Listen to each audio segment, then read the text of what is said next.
This video is sponsored by Surfshark, the best VPN on the market. Surfshark is an app or browser extension that allows you to change your location to access websites in other countries and keep you safe from hackers. For example, we here in Ireland can access other countries' Netflix libraries, streaming services such as DAZN in Spain for those all-important Premier League games. Surfshark keeps you safe and private by protecting everything you do online. When your device connects to the internet, all that information is, in a way, blurred out. Surfshark is particularly useful for keeping you safe if you use public Wi-Fi, such as a college or a cafe. Surfshark allows you to use one subscription on unlimited devices, meaning that you can even share an account with friends and family. On top of this, Surfshark offers a 30-day money-back guarantee, so if you don't like it, you can even get your money back. Our sign-up offer gives you Surfshark VPN for just over €2 per month and up to 4 months free. Why not scan the QR code on screen or use the link in the description to take advantage of this offer.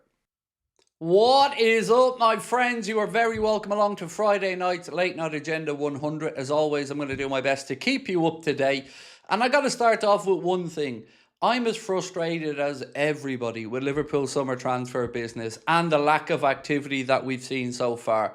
But all I can ever tell you is what we know, and I'm really relaxed about the BARCOLA situation. But if we could just push that to the side for 1 second, I'm with every single one of you guys that are frustrated at the lack of business. It is a piss take, and I don't have any defence of the club for it, nor am I looking for any defence of the club for it. So tonight's first poll question is a simple one.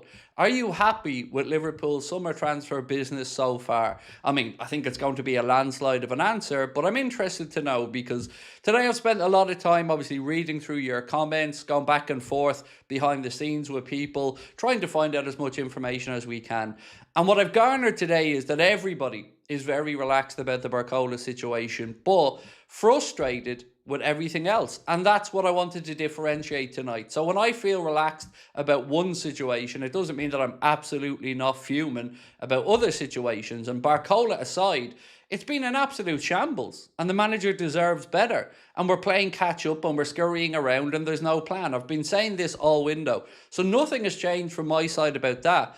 But I can't but be relaxed about the BARCOLA situation because of the level of confidence that I'm seeing, that I'm hearing from really, really credible people. That aside, I'm going to do my best tonight to get through as many of your comments and questions as we can. And if you haven't voted in our opening poll, please do. Right, so let's start the clock. Where are we? There we go. We're underway. So, thank you for joining me again this evening. So, where are we at with BARCOLA? Well, I'm sure that you're seeing all the stuff in the media. And again, a lot of this is media games and, you know, catch up and trying to drag things out. Nothing has changed from my perspective other than the price point, which I talked about in the video earlier on today.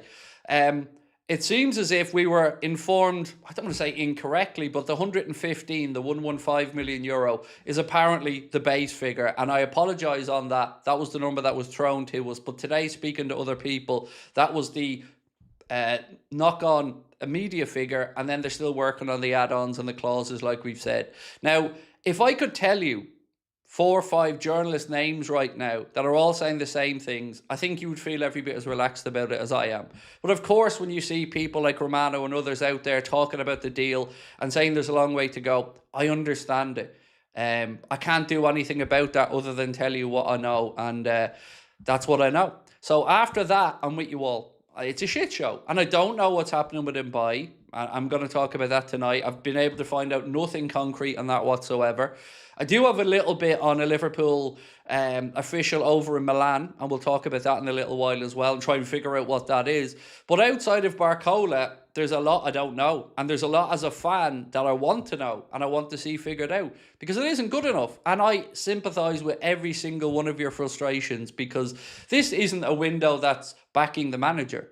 This doesn't feel like they've brought in Areola to set him up for success. I don't know anybody with a rational mindset that could make that argument. So one good deal doesn't make a summer, and of course we will talk about that this evening. Mark, how are you, my friend? Said, evening, Craig, please give us some good news. The only thing I can say is I'm still super confident and I'm not concerned about the BARCOLA deal. But I understand other people's, and I'm not here to jump down anybody's throat or anything like that. Much like the Vert situation and the Isak situation, I'm really calm about it because I know it's getting done. I know what's being worked on and what point we're at. And I think some people are playing catch up on it. Now, that's all I can say. If that isn't enough to calm people's nerves, I get it. If I was in your shoes, like I keep saying, I'd be frustrated about it. But if we can just park that one up, I'm as angry as everyone about the situation with defence, about the situation with midfield. So we'll talk about that tonight. And of course, you're all very welcome to get your frustrations out and vent. But I just threw a little message in when we started just to say, make sure that you are kind to each other in there, because we don't want to be banning people or kicking you out. But it's perfectly understandable and natural that we're stressed about it. Of course we are. The season starts in 2 weeks and we've made one signing this summer. So that's not good enough. It's nowhere near good enough. And what happens from this point? Well, I think one thing we can safely say is there's no more lying about this having a very strategic angle to it. There's no strategy to this. This has just been a shit show from start to finish this summer. And we are scrambling around. And anybody who tries to say otherwise on that, I think it's just been disingenuous, because you can't say leaving everything to the last few weeks of the window is a clever strategy. Because as we've spoken about many times, it becomes more difficult to get these other deals done if the selling club is looking to bring in a replacement and the prices go up. And also, I want to talk about why delays happen. I want to talk about that in a minute as well. But before I do, let's just get into Stevie Boy's comment. Bradley has all the talent to be one of the best right backs in the world. Unfortunately, his body can't cope. What do Liverpool do with Bradley? Well, it is a very fair point, and even with my Irish bias in it, I agree. I think Conor Bradley's a wonderful defender. I think Conor Bradley has huge potential, but it's not worth anything if he isn't able to be out there on the pitch for Liverpool Football Club. And as of right now, the news coming out from James Pearce, I believe it was today, or maybe it was somebody else from the Liverpool circles, they were saying October, November could be when we see Bradley back. So the fact that we haven't looked for a right back, even though everybody was writing and talking about the fact that Liverpool aren't going to make the same mistakes this season and play midfielders at right back, it doesn't look like they've corrected course on that one. And again, there are deals to be done if Liverpool want to do them. I have a sneaking suspicion that some of this stuff is being left because they want to make sure that the non-homegrown spots are available and all this other kind of stuff. But we'll get into all of that. Don't worry, we'll get into all of that. And I want to just talk about why there are delays in it, because I understand people get frustrated with them. Right, Jordan said, any thoughts on a potential Alonso Frimpong reunion in exchange for Achimpong? Wondering if Chelsea would take that bait. Well, I'm not going to claim that I've watched much of Chelsea in pre-season, Jordan, but what I have been able to see is that Alonso is actually utilising a back four at Chelsea so far. So if he stays with that kind of same boat there for Frimpong, in that he isn't a right back, he's a wing back. And if Chelsea continue with the system of four at the back, then I don't really think there's an option there for them. Achimpong, look, we know Liverpool like Achimpong, but you have to have a willing seller. And the only thing I've ever really been told about that is that Liverpool are getting a bit of a cold shoulder on it and that Chelsea don't want to sell him. But outside of that, we'll have to just wait and see if anything does come of it. But make no mistake, I'm absolutely fuming with lots of other parts of the business that we haven't done this summer. And I'm absolutely fuming with the excuses coming out of the club. It's not good enough. But then again, I don't expect much from FSG with regards to transfer windows, because every year we get shafted and every year we get the bare minimum. So nothing really has changed there for me. But I just know with the BARCOLA thing in particular, I'm really calm about it, because if I could reel off a list of names to you of journalists that are very, very confident about this and are talking about this weekend or talking about soon, I think you'd feel as calm as I am. But that doesn't excuse the rest of the window. It's not good enough. Callum. Hey Craig, hope you're well, my friend. My dad has recently beaten cancer and loves watching all your streams and videos. He was also at your show and loves all your content. His name is Darren. Well, firstly, Callum, well in for your dad, man. I'm so fucking happy that he beat cancer. My own father-in-law, as I've said before, had a battle with cancer, and thankfully he's still here with us as well. So firstly, let me just say a big congratulations to your dad and the family, and I hope to see him again. I think I remember Darren, you know. I genuinely think I remember meeting him. So yes, do pass on my regards to your dad, and thank you for sharing the good news about him beating cancer. That's always great to hear, my man. And I know I echo the sentiment of everybody in the chat when I say appreciate you sharing it with us, and send your dad our love. Padge said we must have completely misread Diamonde's chances. I don't think we were on our own there, Padge. You know, it feels like Liverpool misread that and others misread it. You know, PSG thought they were getting him as well, and then he just ends up at Real Madrid, and ends up at Real Madrid for pretty big money as well. So that one, yeah, like we said before, we just got played on it. But one thing that I've noticed today from reading through a lot of your comments, as I always promise to do, is that a lot of people are frustrated with the amount of time that this deal and other deals take to happen. So I've tried to think about how I can best explain why there's a delay. Think about it this way. What we're talking about in this instance is in and around £100 million worth of a deal. Now, that isn't going to be straightforward. So if Liverpool can get a better deal by negotiating for a couple of more days around add-ons and stuff like that, I'm fine with that. But I absolutely understand that other clubs get business done quicker. But it depends on so many factors. It depends on the willingness of the selling club. And PSG want to get Guts in. They've already got Akliushin, and they're lining up their own business. So that's obviously their priority. And dealing with Liverpool around BARCOLA, it's going to be a really, really complicated deal because of so many factors. You've got the agents' fees, you've got the loyalty bonuses, you've got the image rights, you've got the makeup of the add-ons. So many things that it isn't, and I don't mean to disparage anybody by throwing this out lazy, but it isn't Football Manager. You can't just go in, put a number on a piece of paper, push it across the table, shake hands and walk away. These deals are really complex. And look, I've not been involved in any deals in my life of this magnitude, but I can tell you from having dealt with brands and dealing with other people, you would be surprised some of the small detail and problems that pop up. So that's why I keep saying, I know it's difficult to be patient, but patience will be rewarded, much like it was with Isak and Wirtz. As much as it's annoying, and I get it, we're just going to have to be calm about that one and just let it play out, and we'll get the player. After that, though, everything else is a shit show, and I'm right there with you. You know, the defensive situation is nothing short of a disgrace going into the season with what we have available. And I'll go even further than that. The idea of even thinking, and I said this yesterday, that it was logical to go into the season with two young centre-backs who haven't played in the Premier League, Joe Gomez, who has a history of injuries, and a 35-year-old centre-back. There's no selling that to fans and thinking we're going to swallow it. It's just not right. It isn't good enough, and it definitely isn't a strong enough squad to allow Andoni Iraola to compete across 4 competitions. It isn't. We're going into the season underprepared, underutilised and underfunded. There's no two ways about that. And even when BARCOLA gets done, that doesn't make this an acceptable window, because there's still so much more gaps in that squad that needs to be assessed. And anything that happens between now and the end of the window, in my opinion, is going to be hectic. And it's going to be done not because we're doing it rationally, we're doing it because we're scrambling around. And that's the problem here. And this is why when we were talking all the way back in February, March, April, and I was screaming for Arne Slot to be fired and people were saying no and hang off, this is the knock-on effect as well, is that you pivot somewhat and they have to look at some other targets. That's what you're going to hear. That's going to be the excuses. But it's not good enough. It's not good enough.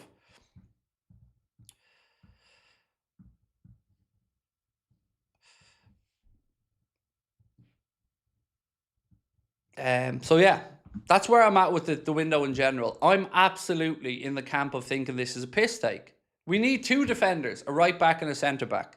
We don't know what's happening in midfield. We'll talk about that in a moment. And we need probably BARCOLA and 1 more attacker. And the situation with Gakpo, I mean, let's look at it logically. We've 3 weeks to go. If Spurs are interested, will Liverpool have to be able to line up a replacement? And as of yet, from my side, I've not been able to put any substance to the links to buy other than we're interested. I couldn't tell you outside of the fact that Woodfine met with his representatives. I couldn't tell you anything else on it because I really just don't know. So there could be a chance we're working away on that one. I just don't have that information. But it still doesn't excuse this. 2 weeks to go till the league starts.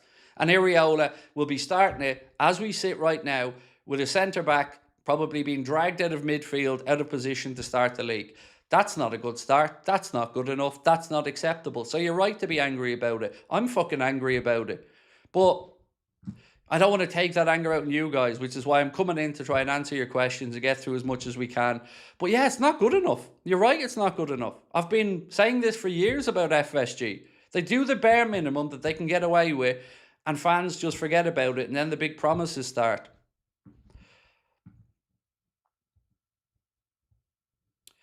Paul said, great 5 months, but bewildered and frustrated. I'm with you, Paul. And thank you, by the way, mate, for 5 months with us. Appreciate you.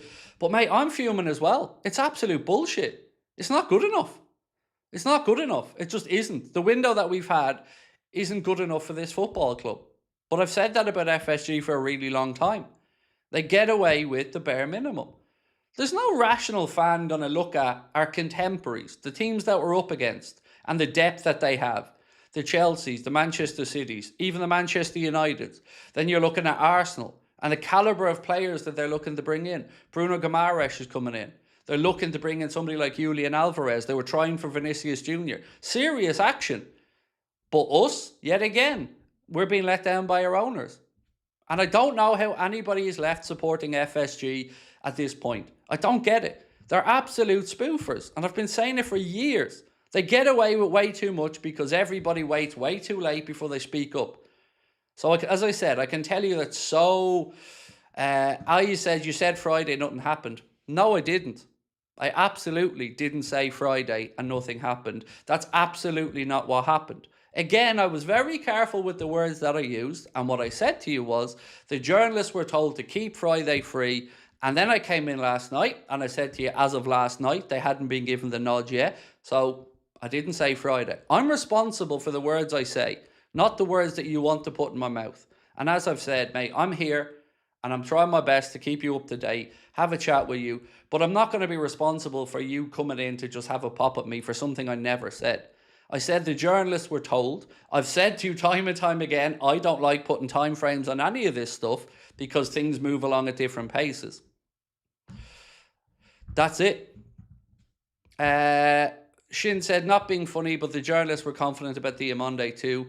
That's true, but there is a difference in this one, in that they were confident because the player was telling them he wants to move. This time they're confident because they believe that we have the outline of a deal done, and it's small details. But again, no problem. If you want to be still stressed about it, I get it. Like, I'm not here to judge you or anybody else. But in the same way, I'm just going to defend my own side when somebody wants to have a shot. And you weren't, so I absolutely get where you're coming from, my man. I'm here sincerely to just have a chat with you and answer what we can. But remember, we're all on the same side here. We all want the same thing. We all want Liverpool to be successful. We're all pissed off at the transfer market. And yes, there is no such thing as a 100% guarantee in any transfer. But I can only be honest. And I came on today for the video earlier on, and I said to you guys straight away, I could sit here and say, oh, well, the number this, the number that. The number that we got given, the €150 million, today I was told that they were actually incorrect, that was the baseline number, and that's why they were still working on the extras. Like I said to you guys, the ins and outs of the structure, the add-ons, and how they're triggered. But I can't make it go any quicker. But all I'm going to say to you is, I'm calm about that one, and I'm fuming about everything else. Nothing else I can say on it, really. But if you have a question or you want to, like that gentleman said, he's right. The journalists, a lot of them were confident around Diamande. Hell, the club was really confident about Diamande. And they've been wrong before. But there is a bit more substance to this one, to be honest with you, than the situation there because, well, they're dealing with serious people and not people like Rock Nation who were coming in to just try and hoodwink a lot. Liverpool were done, PSG were done, and other clubs. I mean, there was an article that said Diamande's camp had told 5 or 6 different clubs that the player wanted to move. So there's no denying we got done on that one. I see all the usual Muppets in the chat again. Nobody's on here crying about that, and you gimp. Everyone's happy. You're the only ones that are losing your head are the trolls. So again, why do you waste your time? It's very easy for me to come on here. I could just smile, say nothing, and smirk at you. But I'm trying to be upfront and honest about things. But I can't make things happen because people are impatient. I'm as frustrated as anybody about much of the deals. But the trolls can kiss my ass, as I've always said. Nobody's on here moaning. Nobody's on here complaining. Nobody's shouting. Nobody's screaming. But if you're happy with this transfer business, you're not a Liverpool fan. Simple as that. You're not. Because there isn't a Liverpool fan who's happy with the way this window has gone. How could you be? There's no excuse for it. There's no excuse for the depth that we have or the lack of depth that we have. There's no excuse for the owners not backing the manager more. There's none. But if you're happy with it, cool. Like I keep saying, why do you come in here to moan at us when there's so many other channels that are happy clappers that you can go and share your love of the club with? Crack on. Lewis said, hey Craig, hope you're well. From information we have now, how confident from 1 to 10 are you that we get Mbaye and BARCOLA before the start of the season? I couldn't give you any number on Mbaye, like I've said earlier on in the stream. I haven't got a clue on Mbaye. On BARCOLA, 9. Like really, really, really confident. The same way I was about Wirtz. And I came on here last summer and every night for weeks on end, people were throwing abuse at me. Saying, Craig, you said it was done. Craig, you said it's done. Craig, you said this. And it was done. But I can't control the time frames. You know, I could just go on like other people do and just bullshit people. But I don't want to do that because I don't benefit from that. And I'm as frustrated as anybody about the lack of business. But again, shouting and screaming at me about it isn't going to change anything. And on Mbaye, I don't know, Lewis. Honestly, I wish I had information on it. And it was one of the very last messages I sent to a journalist before I came on here, was asking, do they have anything on Mbaye? And other than a hunch, no. So again, that's not to say it's not being worked on. All it's saying is that I personally can't bring much to the table on that situation. Nor can I bring much to the table on Ezri Konsa because I don't have anything on it. So, somebody asked me about Milan. Let me circle back around to that because I did mention Milan. Maybe we have an official in Milan to get Bisec. So, I don't know. Julian Ward is over in Milan. That much I can say to you. Or has been over in Milan. I don't know if his plane's back or whatever. But what I don't know about Julian Ward being in Milan is if it's to do with Inter Milan and Curtis Jones, or if it's to do with Tomori and Liverpool, or if it's to do with somebody else. I just don't know that information. But he's over there for something. Now, I could guess, but it would be a guess. That's all I know about it. He's in Milan for conversations, whether it's Inter and Jones, whether it's Tomori and Liverpool, or whether it's somebody else entirely. I don't know. James said, do you think Liverpool is working in the background? Yes, absolutely. Like, Liverpool have officials at this moment in time all around the place. But working on and getting it done have been, you know, things that have pissed us off for a long time. We always have glorious failures in the transfer window where we're promised all of these big things. We come into it, the bare minimum gets done, and we go into the season underprepared. And even if we woke up and BARCOLA was signed tomorrow morning, I still think this window has been an absolute disgrace for a whole host of reasons. One, Andoni Iraola has had no time to work with so many players. He has no centre-back to start the league. We've still got no right-back. Costas isn't good enough as a backup left-back. We've 11 players out of contract. And all the other stuff I've been moaning about still applies. So, yes, one swallow doesn't make a summer, as they say. And BARCOLA ain't going to save this window. This window's been a shit show.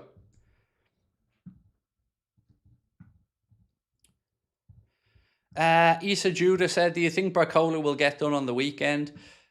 According to, like I said, 3, 4 or 5 different journalists, they're all really confident. But I don't like putting time frames on it because it puts myself under undue pressure.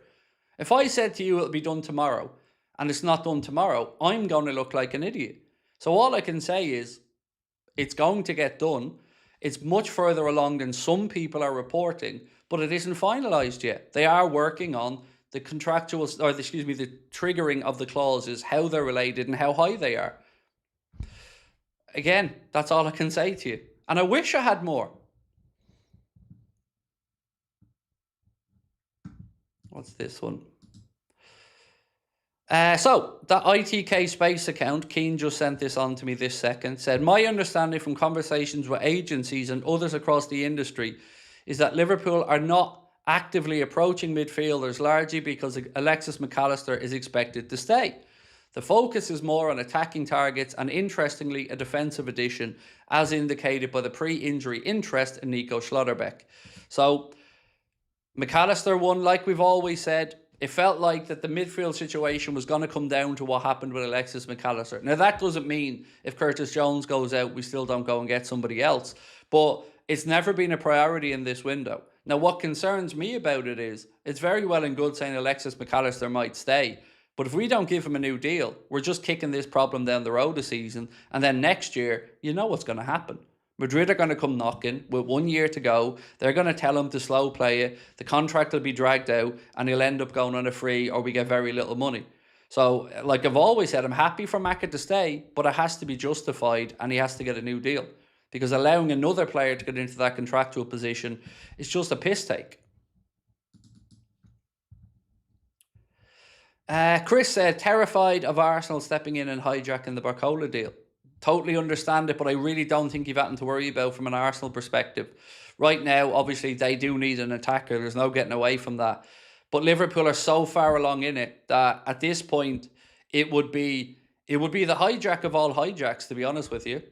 So I just don't think it's happening, because Arsenal are looking towards the likes of Julian Alvarez and other targets. And I've not really seen much to suggest, other than fan chatter, that they're coming in for BARCOLA.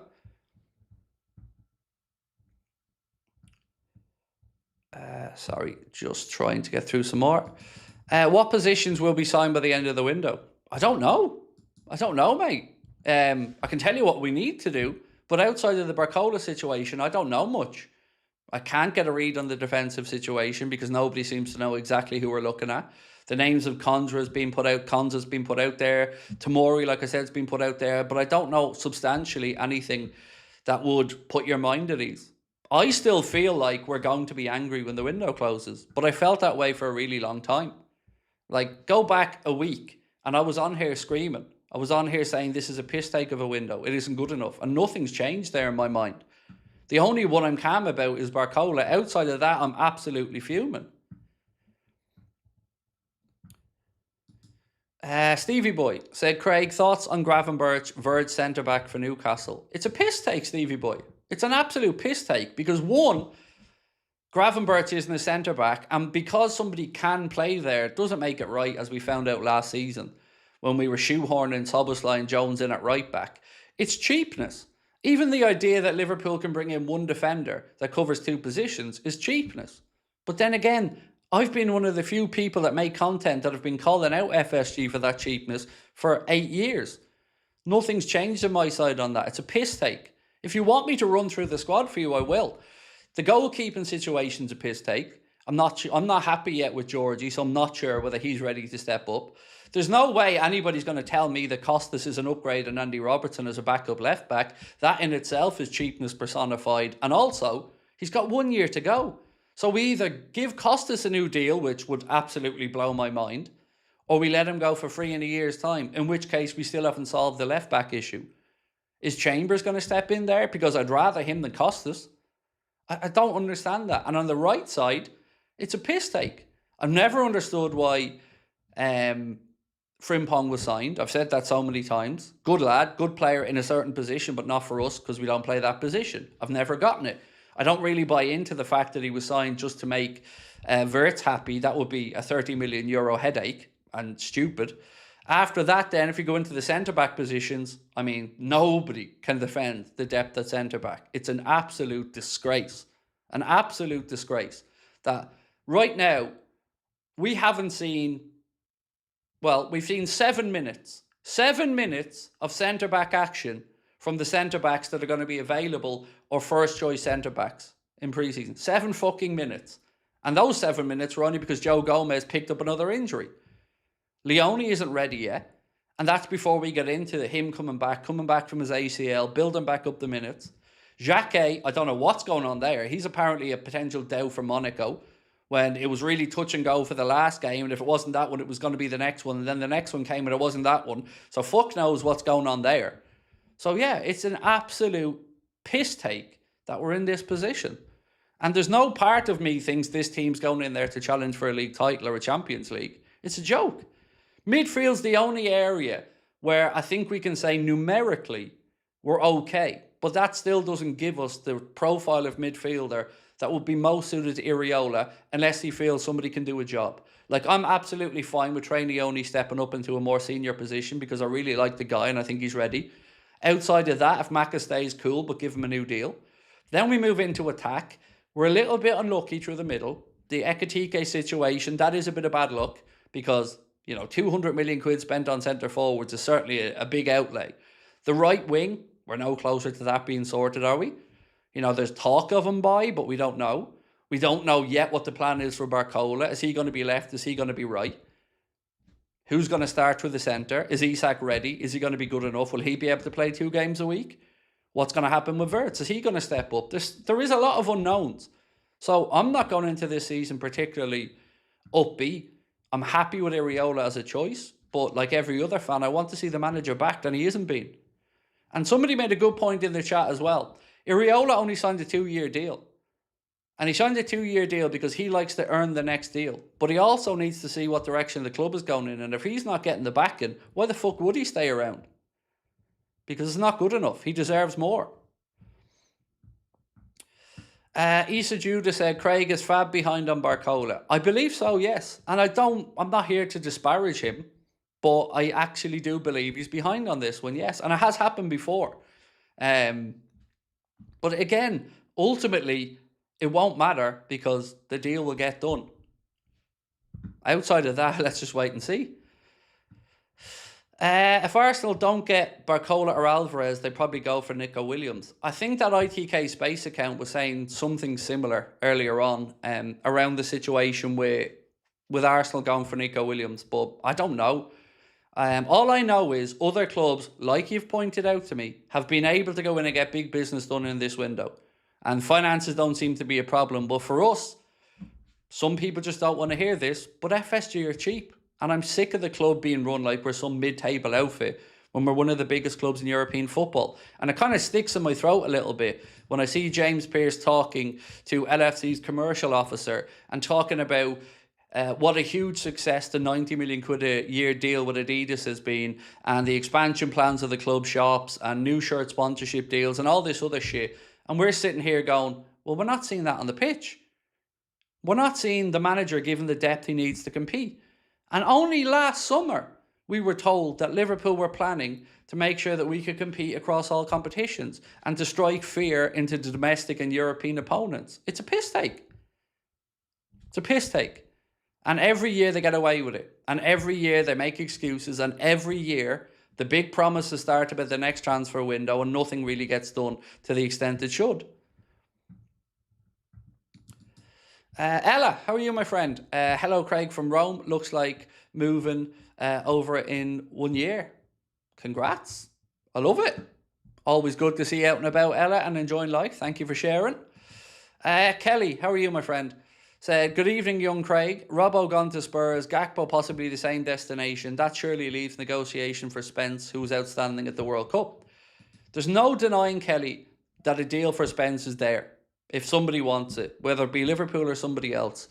And like I said last night, I've been met with very differing opinions from journalists on this. Some think the interest is really genuine. Others think that it's been led by the agent and being pushed out there. One person actually was told that a bid had been rejected for Spence. I can't put any substance to that because I don't know if that's true or not. So that's why I haven't really come on here and said that. But the only thing about that is the 45-day rule, as we spoke about yesterday, Kelly. If Liverpool did do a deal where, Gakpo went one way and Spence came the other, there might be some issues around how that's put on the club's balance sheet or accounted for, as it would have to be looked at as a trade deal, unless you got around it by loaning Spence for a year with an obligation at the end of it. And that could happen. And also another thing that we have to keep in mind at the minute, and again, I feel like now I'm actually making excuses for the club, but I don't mean to, is we have to keep an eye on the non-homegrown spots. And that's why I think you're seeing such a premium for the likes of Ezri Konsa, even at the age he's at and the contractual situation he's at. Villa feel like they can ask 60 million quid. Or look at Rodri as well. The situation with Rodri, Barcelona came in with an offer for somebody with 1 year to go, and I think it was about 50 million euro. And people are saying no. Man City have said no. And Carragher's saying just keep him. Keep him for a year and don't take the money. And I'm thinking, that's 50 million quid. That's 50 million quid. Like, is football gotten that bougie that one season a player can just write off 50 million quid. I think people are losing their minds. And I can't believe some of what Jamie Carragher's been reporting and saying either. I'm gobsmacked by a lot of his comments. What's the situation with the 30% buyout from the billionaires who want to buy the club? So, again, it's a fluid situation. I don't have much insight on this one other than what's been put out there from very credible people, from the likes of Bloomberg, the Financial Times. You know, again, I would say you're talking about something with a valuation there of the club at about $6 billion or £4.5 billion. And any deal like that isn't going to be done in this transfer window. And to be fair to the people reporting it, they've always said that. This isn't going to be something that's done quickly. This is a conversation that could go on for months and months and months, may lead to an investment, may not lead to an investment. Yeah. So that's where we're at with that one as well. I don't know. I don't know if anybody does. I mean, I'll go back to even what The Athletic said.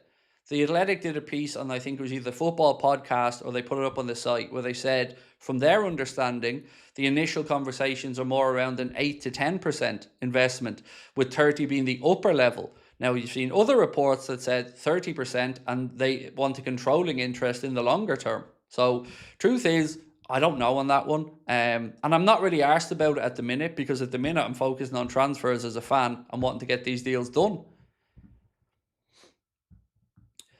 Is BARCOLA a possibility, or the owners playing with our emotions? It's far more than a possibility. You know, it's really far along, but it isn't done because final details are being worked on. But as I was really calm about Wirtz and really calm about Isak, I'm really calm about BARCOLA. But I know that isn't going to take away your nervousness. I completely understand that. As a fan, I want it done as well, because I want to be on here talking about it with you guys and then saying, right, what's next? But it feels like we're going to have another underwhelming window where we're going to look at the squad and think we're not full in certain areas, we're not good enough to compete.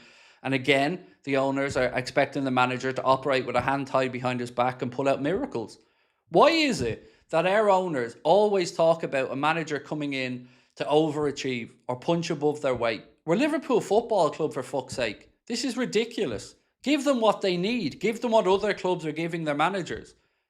So they can't be continuously getting away with this.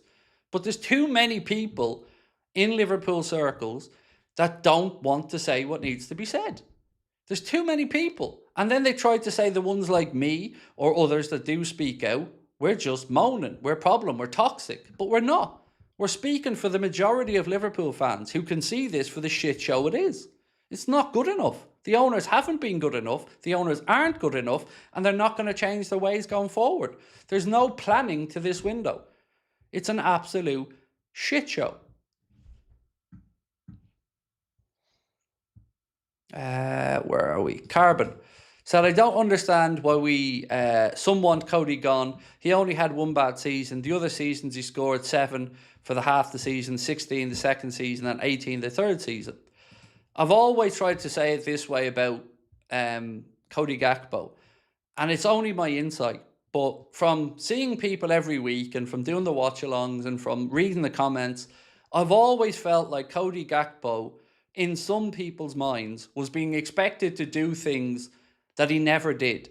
Things that Diaz did, or have pace that he doesn't have. And that, I think, coupled with the fact that it wasn't his best season last year, that's fair enough. I think people were just a little bit aggrieved that we didn't have the options on the left wing enough. And also we wanted to see more of Rio. So I feel like Gakpo was a bit hard done by. But also, like I've tried to logically say, if I'm him, I look at it and think, right, well, Rio's coming in. If BARCOLA comes in, they're going to be players on my side of the pitch. So am I going to be the senior pro that I want? And I mean, I was looking at something earlier on. Toby Alderweireld was talking about the BARCOLA situation, and he had this to say. He said, I don't understand why Liverpool would sell Cody Gakpo to Spurs, because he's a primary player for any team. He's big, but he's quick. He can play off the left and the right, coming inside, go direct to goal. When I watch him, he's always in the box and the ball is always on the other side of the pitch. He's a very good player. maybe last season Liverpool feel a bit hurt by how they played under Arne Slot and they want to change a lot with a real makeover, and now they've appointed Iriola. But I think even for the Netherlands, we've seen how good Gakpo is. If he goes to Spurs, I think it would be a good signing, because don't forget, he's a Premier League winner. He performed very well the year before. And he went on to say he could make Spurs stronger and Liverpool weaker, and they're fighting for a Champions League place. So for me, the only way I think Cody Gakpo leaves, as I've said many, many times, is if he wants to leave and Liverpool get an offer that's acceptable to them and a replacement. But I don't see a world where they sell Cody Gakpo without having a replacement, because it would just be the height of stupidity.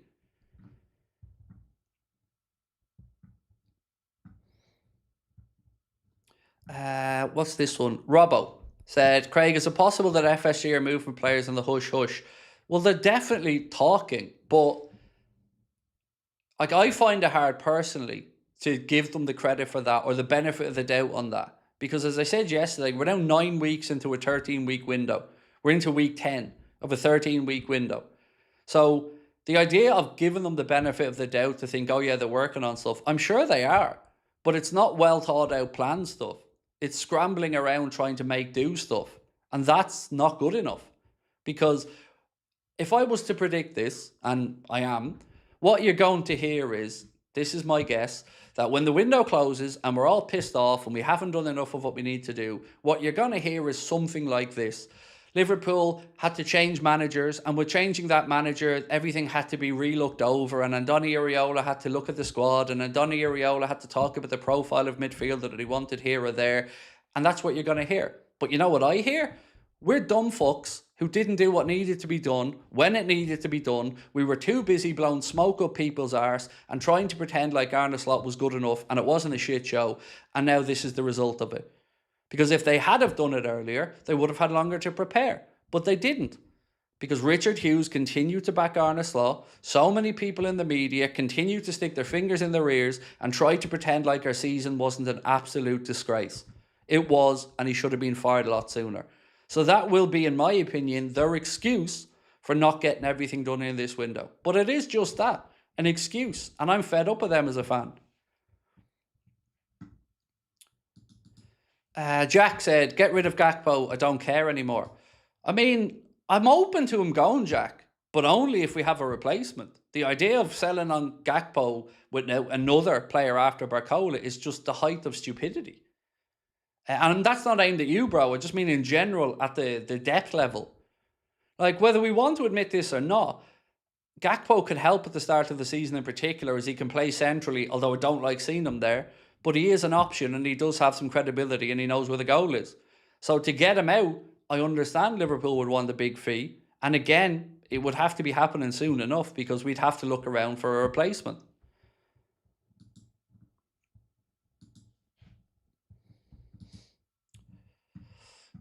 Monk said, sounds like your sources are like ITK Space, bad form. No, my source isn't ITK Space, but let me just ask you this, Mr. Troll. You know when Fabrizio Romano does his live stream, he goes, hello guys, waffle. Does he tell you who's giving him all his information? When Ornstein's on Sky, does he tell you who's giving him his information? When Paul Joyce writes a piece for the Times, the bottom of the piece, does he tell you where he gets his information? Of course he doesn't, because that will be the end of the information. You know that, but you just want to have a moan at me. That's okay. I've been here before. My sources, I'm pretty confident with, same way I was last year when I was right. So my source isn't ITK Space. I refer to them because they were pretty good about the situation with German football. I refer to them because they were pretty good around the Wirtz situation and when we signed him. But if I reeled off to you now the list of journalist names that have given me this information, I think you'd be pleasantly surprised at the caliber of them and what tier they're in. But that's the honest truth. And if I get it, like, I do sympathise with the frustration. But you don't get to just cast aspersions about me or anybody because you're frustrated. I've asked this question before and I'll say it again. Whoever tells you their sources? You just tell me one journalist ever that's given you a source around a transfer. You won't be able to, because it doesn't happen. And it doesn't happen for good reason. It doesn't happen because you're burning that person, putting their job at risk and putting their credibility at risk. You don't do that to people. People that are kind enough to keep you in the loop and share what they're hearing, they deserve to be protected. They deserve to be looked after.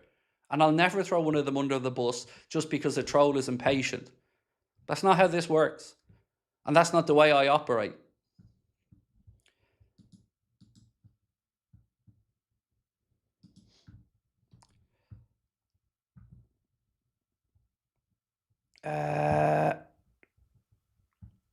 People question you every time, but you generally always deliver. Look, it's important to remember one thing. I'm not a journalist. I'm a fan. This is a fan channel.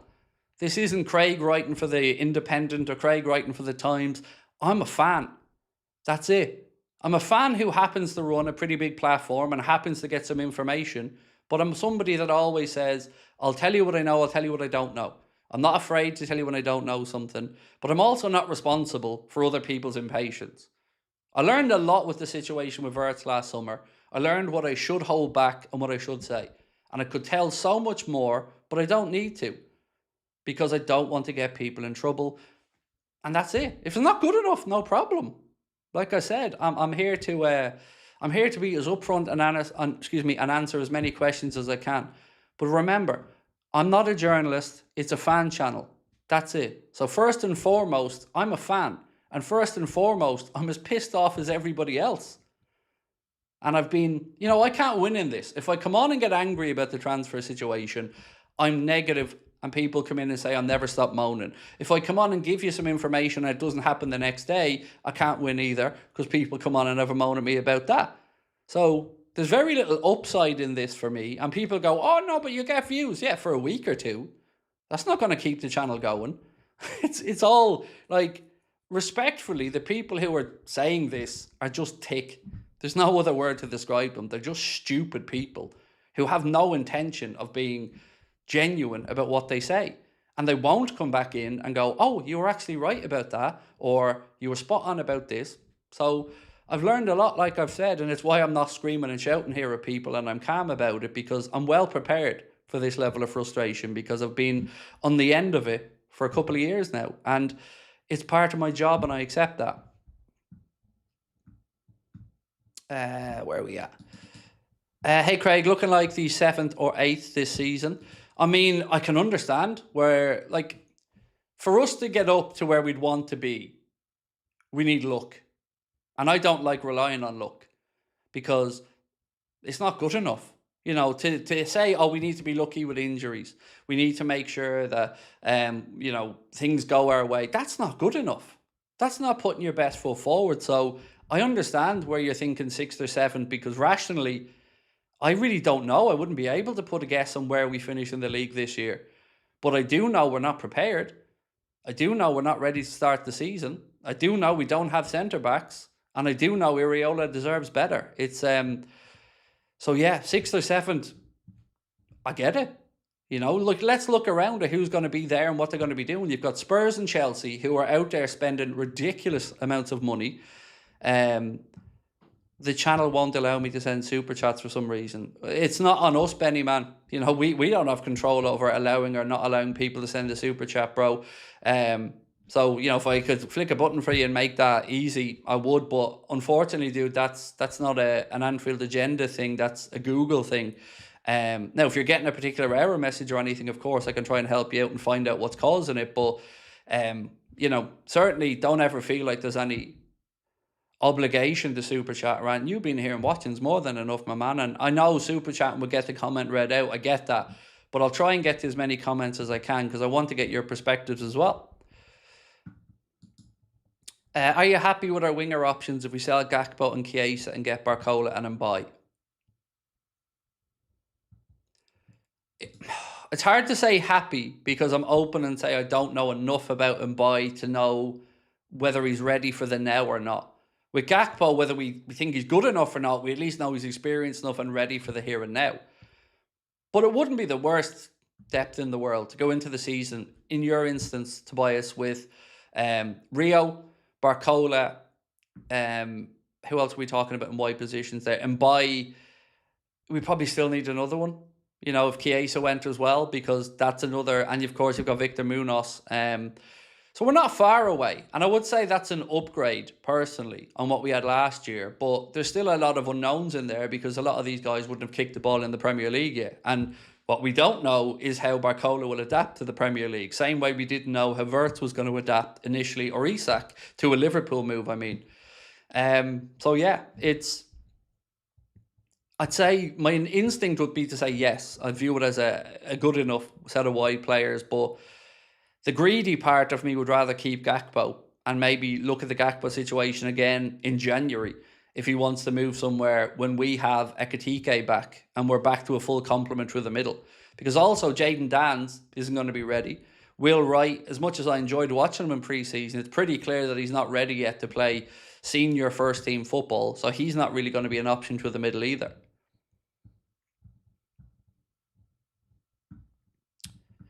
Andrew. Hey Craig, are you doing, how are you doing? How are you doing? I'm good, thank you Andrew, I'm good. The way it's going, Tommy Elphick will partner Virgil against Newcastle. Owners are cheap and need to go. How can I join the FPL league? So I didn't set up the FPL, I think Keno did it. So Keen, if you could please sir, can you post the FPL link into the chat for Andrew or anybody else that would love to join it? Now, although we didn't set it up, I will be putting a prize into it this year. Last year it wasn't us that set it up, and I didn't do anything around it really. But this year, like, we will be putting a prize in for somebody. We'll figure out what that is soon enough. But, you know, because Keane set it up as well, we want to make sure that people are rewarded for it. So we will be doing that. And also, we're going to have some more fun giveaways throughout the year as well this year. Nothing, the Collector's Corner stuff is there obviously, but we've done something today that will be able to give us some more fun stuff to give away in that as well. And on the situation with the owners, they are cheap, Andrew. Sure, I certainly know you know me well, Andrew, as you've been to a few of the shows, mate. I had the pleasure of meeting you, and, you know, we interact a little bit offline as well. But that's been my position on these owners for a very long time, bro. And nothing has changed there. FSG don't want to win. And I've said that for years. That's always been my belief. They want the Champions League money. They want to keep Liverpool up at that end of the table. But I don't see, feel, or hear a desire to win. To win. That's always lacking for me in FSG's support of managers. Mark said, Wi-Fi warriors, get a grip. Keep up the great work. So, do you know what's mad, Mark? I bet you 10 grand that if I could find out exactly where all these comments were coming from, it would be from a group of between 5 and 10 people max. It's hilarious how consistently shit their trolling is, but it is what it is, mate. You know, it's part of the job, and sometimes it gets at me, sometimes it doesn't. And tonight I came in well prepared to not be wound up, so they're not going to get me tonight. Michael asked about the FPL as well. We are indeed, mate. We are doing it. Keane, I believe, did he post it in? If he didn't, he'll post it in soon. Yeah, we are doing an FPL. And if you're looking for me, just always look down towards the bottom middle part of that, because that's usually where my ass is. Sharing something fun. The boy and I are listening to our favourite YouTuber and laying on the beach watching the waves. Nice. Hope you're well, mate.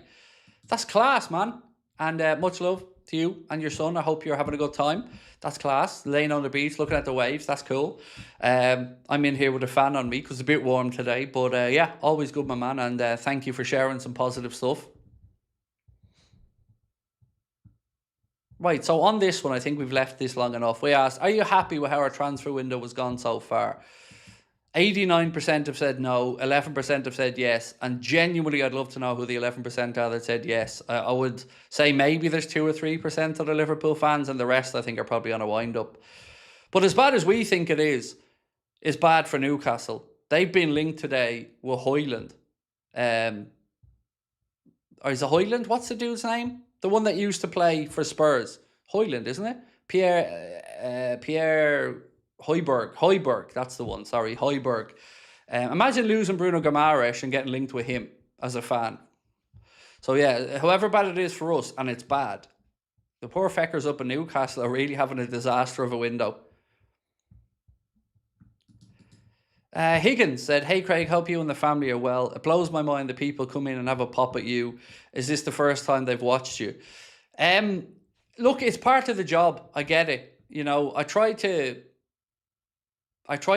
stop some of it at the start of the stream by discussing things, but it is what it is. You know, for every asshole, there's 1,000 lovely people, and I don't ever forget about that. But I'm a human being, and I'm also an autistic human being, and I process some things differently. So sometimes I do. I do get in a bit of frustration because the logical part of my brain doesn't correspond to what they're doing. And that's where I get the frustration from. But I try my best, bro. And I really do care to give people as up to date, as honest information as we can, because I love you guys to bits. You know, I say this every night. This is way more than a fan channel to me. This is a way of life. And I'm so proud to be here with you guys every night. And I respect you all so much. And I appreciate your support. And I want to add to your lives, not make it worse or frustrate you more. So there are times I come in and I'm frustrated because I wish I was sitting here saying to you, it's done at this and this, and you'll get the announcement tomorrow and da. I wish I could. But, you know, I can only be honest. And sometimes that honesty is an issue. You know, it's an issue because it's used against you. Like my mum and dad's passing and the way that they died, that's been used against me hundreds of times. People telling me I should kill myself like my mother and all these kind of things. Like, it is what it is, you know, it's just part of the job. Ultimately, I know how lucky I am and how many great people there are in our community, and they're the ones that we do this for. Chad, hey Craig, it's tough being on top. The trolls can't handle it. I know you're concerned about this age, but I'm thrilled to be here and they have an interest in Tyler Adams. I'm a big fan. So yeah, look, this is the part I don't get. Like, I don't ever try to make out like I'm Billy Big Bollocks. Like, I'm a fan, I'm a normal working class fella, as I've always said. I feel I got lucky, and you know, I don't understand how I'm still here and people still watch. So I don't ever come in to think, oh, I'm the guy. No, not at all. I'm one of you. I'm a normal person. And with regards to the Tyler Adams stuff, I don't know anything about Liverpool interest in Tyler Adams. I'd be a bit concerned, to be honest, if we were, because it would feel a bit lazy, because obviously Iriola's worked with him before. And I think we could do a bit better, to be honest, Chad.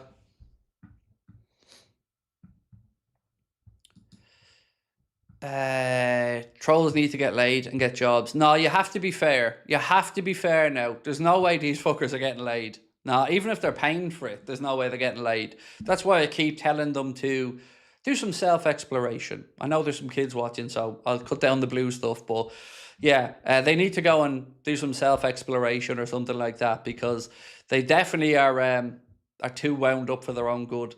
I don't, like, imagine being that. Imagine getting up every day and going, I'm going to go on the internet today and moan at people all day and shout at people and belittle people. Like, you know, Pornhub exists. You know, it's there. You know, if you want to work out some frustration, crack on. With all the sales, could Newcastle really go down? I mean, yes, they could, and I don't wish it on them. And I know that last summer was a toxic nightmare with the way Isak went, and you know, it was a bit going for me, a bit coming back to me. But some of the stuff was a bit. But I honestly, I don't want them to go down, because I think as much as the way they dealt with the Isak situation was over the top at times, they care. And I empathise with fans that care about their football club. So yeah, I do think there's a chance they go down, but I don't want them to.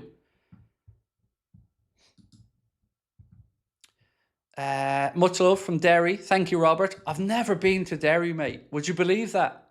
Never been. I've been up north so many times in that, but I've never been to Derry. It's definitely something I have to correct.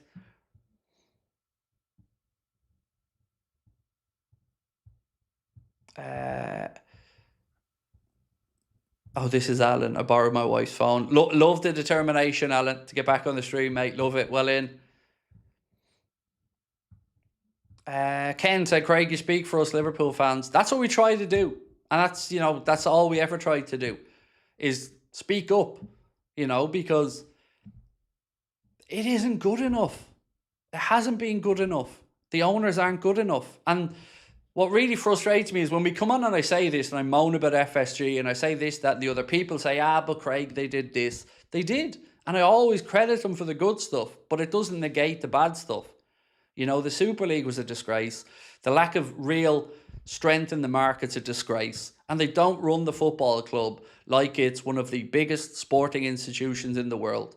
They're concerned about revenues, they're concerned about all that stuff, but they don't seem to be concerned about winning trophies. That seems to be a happy byproduct if it happens because of overachievement or something. But every time we think we should be somewhere and challenging, we fall away. And we haven't had sustained success. The two defences of the Premier League titles were absolutely shambolic. And the owners are tight-fisted. And there's always an excuse. The wage bill or something. But doesn't stop Chelsea, doesn't stop Spurs, doesn't stop Arsenal, doesn't stop others. But somehow we always have to believe that Liverpool struggle and Liverpool haven't got the financial might to do it. We do. They just choose not to. There was a comment from Mo Chatra that caught my eye today. I don't know if I even posted it in here. It might be on my phone. Yeah, I didn't post it in. I want to read this out. So Mo Chatra, who's a football finance guy, works for Anfield Index, very well versed in all things financial around football.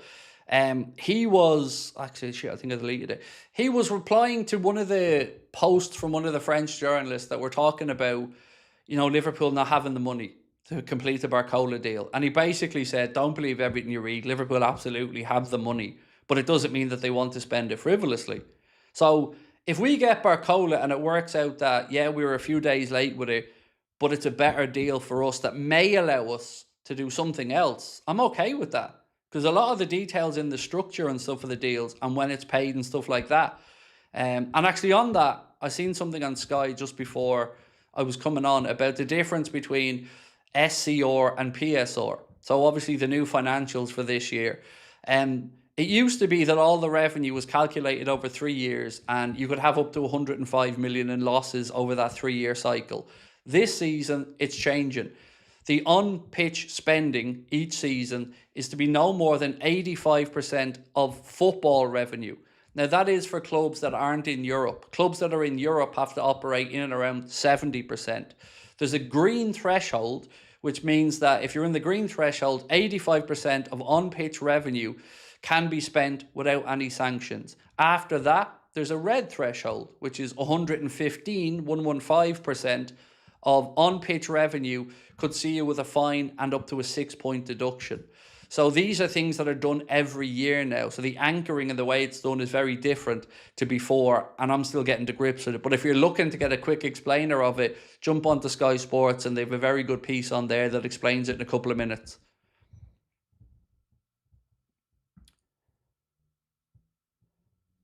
UK J101 said, I'm late, so sorry, but what's the news, if any? There's nothing earth-shattering that I can really add to it, other than the one thing I am fessing up to today was being incorrect about the 115 million euro being the combined thing. That was a misinformation given our way about that, to be honest with you. Because that, not misinformation from the point of view of it was intentionally misinforming us. They thought that that was it, but it was 115 million as the base, with the conversation around the add-ons and the structure of the bonuses after that.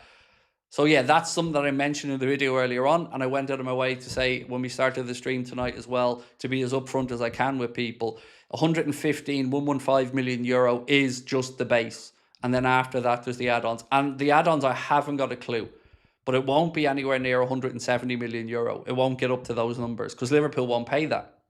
Nor should they, by the way. Elks said, rolls the outdoor TV outside from the sunroom with you on it. Speaker while in the pool, been playing FC 27. Diamande is 67. I don't play FIFA or any of those games, but I'm very jealous that you're out in the pool, Elks, and you know, listening to the TV. I'm definitely jealous of that one, my man, so enjoy. Let's talk Diamande, but not that Diamande. The other Diamande, Ousmane Diamande. So Nottingham Forest, as we knew, were in conversations there, but it looks as if they haven't been able to get a deal done. Now, I'm not suggesting we are looking at him, but he's been a name that we could look at. So this piece here, I think I read this on the Echo. said Forest had looked like shoe-ins to sign the Sporting centre-back this summer, but were in talks over a supposed £34 million move. Reports out of France suggest that Oliver Glasner's side may now focus their attention elsewhere, with which could present an opportunity for Liverpool. The Reds have been linked with Diamonde for months and appear to be in need of defensive options. Giovanni Leone is on his way back from a long-term knee injury, while Jeremy Jacquet has been held back from making his Liverpool debut amid concerns about the condition of his shoulder. Diamonde would present an affordable opportunity at the suggested price tag says, with reinforcements likely to be welcomed by fans. So they're not saying that we are in for Diamonde, but they're saying it would be a credible option for Liverpool to look at Diamonde after that move to Forest broke down. So, one more thing I want to say to you guys is, you know, as you're aware, I was supposed to be at the boxing tomorrow. Well, I'm not going to the boxing tomorrow because I'm on standby in case the BARCOLA news breaks. That's how, I don't want to say that's how confident I am, but I don't want to not be here because Connor's away in Norway on vacation and I don't want to miss coming on here with you guys if it breaks out tomorrow. So I'm not going to the boxing, putting that aside, and I'll be here tomorrow to make sure that if something does break about BARCOLA, that we can come on and react to it and respond to it and chat together. And I wouldn't do that if I wasn't pretty confident that we're close on it. Much closer than a lot of people are reporting.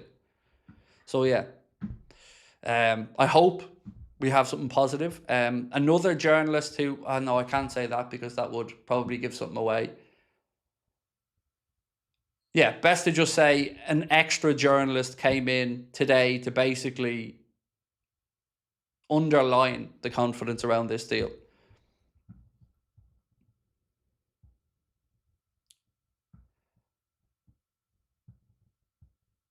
James said, "Go, don't worry about it, enjoy." No, mate, it would melt my head. Honestly, it would melt my... This isn't a you stopping me going thing. This is me.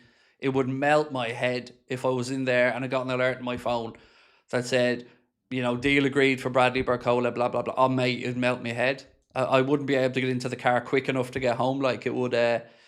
yeah, I'd much rather be here on the off chance. Now, remember, I was media accredited for this. It's not like I threw away a load of money on tickets for it. You know, if that was the case, I'd give somebody the tickets. So, yeah, in that regard, I'd rather be here just in case. Ryan said, saw a rumour that we're linked with Raul Asensio. So the only thing I'd really seen, mate, about him was that Madrid are looking to hawk him out somewhere. And Liverpool apparently were approached by his representatives, according to this report, but I know nothing about it. I do know that he did have... Oh, how do I word this without being in trouble? He did have some outstanding legal issues to look at. Again, a quick Google search will give you the answers on that one, but outside of that, I haven't got a clue.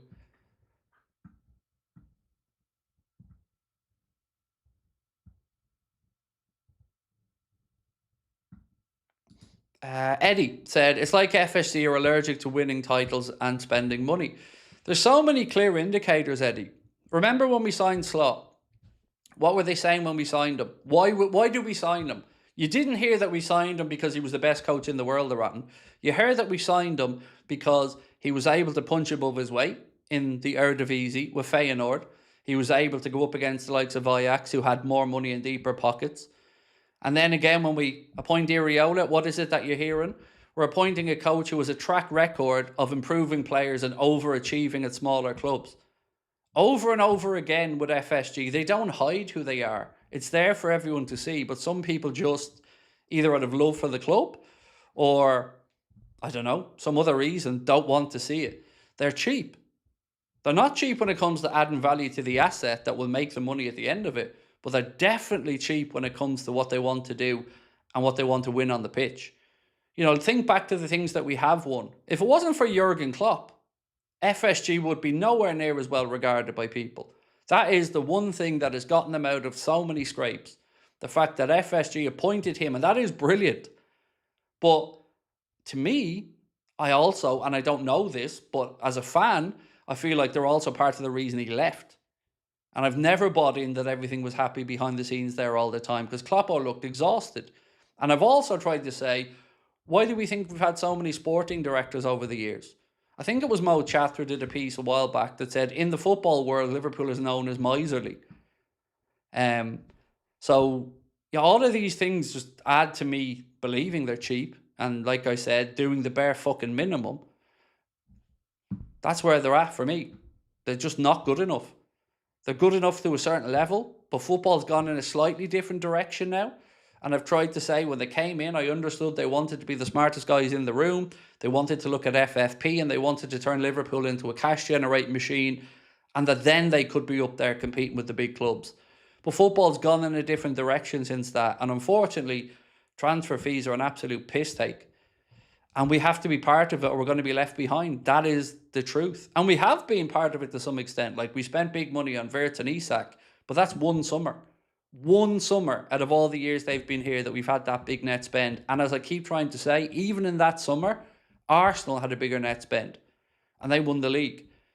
And City went out there in January and brought in Gay and Semenyo and went and won a cup.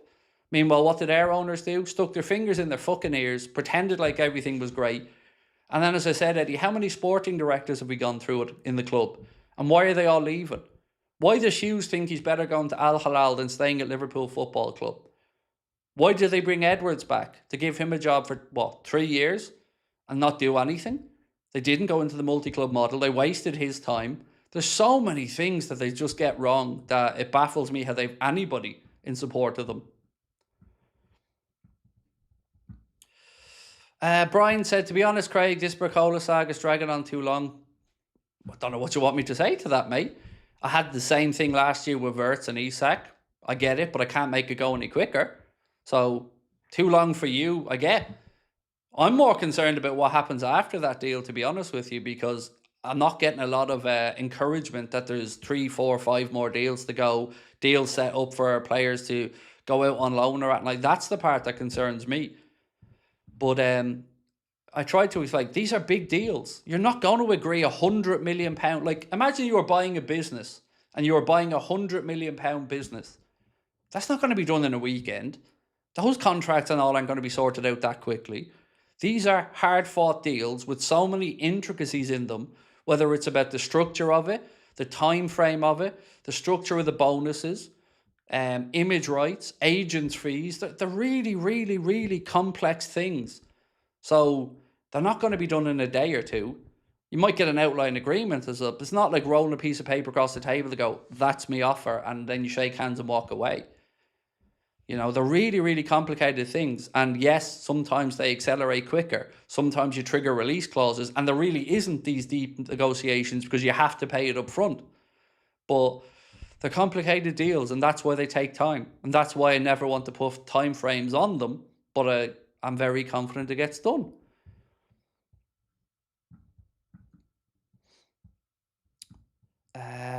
Ordior said, imagine Munoz outclasses BARCOLA in Rio this season. I mean, I think a lot of people are sleeping on him. I think that is an incredibly good bit of business. And I think at just under £35 million, we're going to feel like we got a bargain there.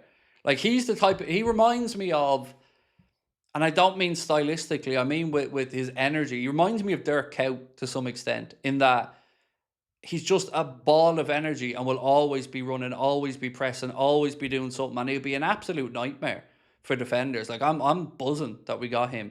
And I think we're all going to really, really enjoy him at the club. I think he's going to be a great player for us. What's this one?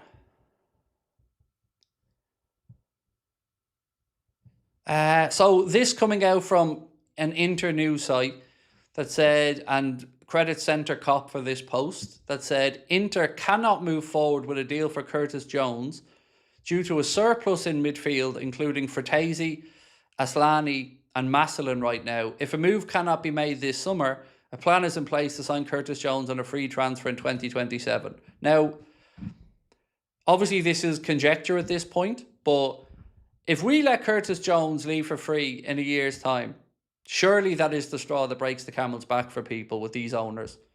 Because that is yet another, not only homegrown, fucking Scouser that could walk out the door for nothing. So Trent basically did it, but we got a few quid because of the Club World Cup. And now we could be in a position where Curtis Jones, again into the prime of his career, could be leaving the club for free. How is that good business? How is that making every penny count?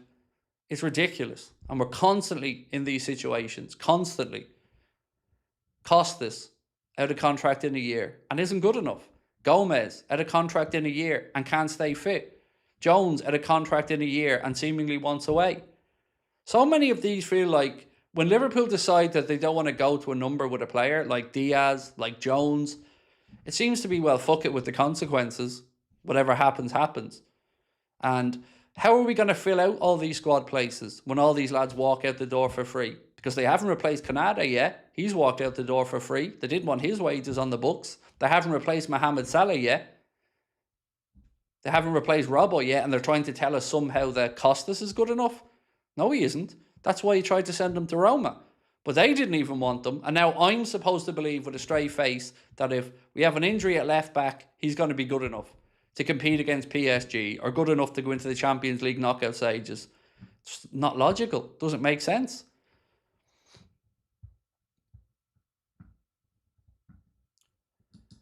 Lewis said, after last year's window, coming off a Premier League title, I really thought we'd start a dynasty and go back to back. The Gay situation still angers me. As it should. As it should. And look, last summer was the exception so far to FSG's tenure.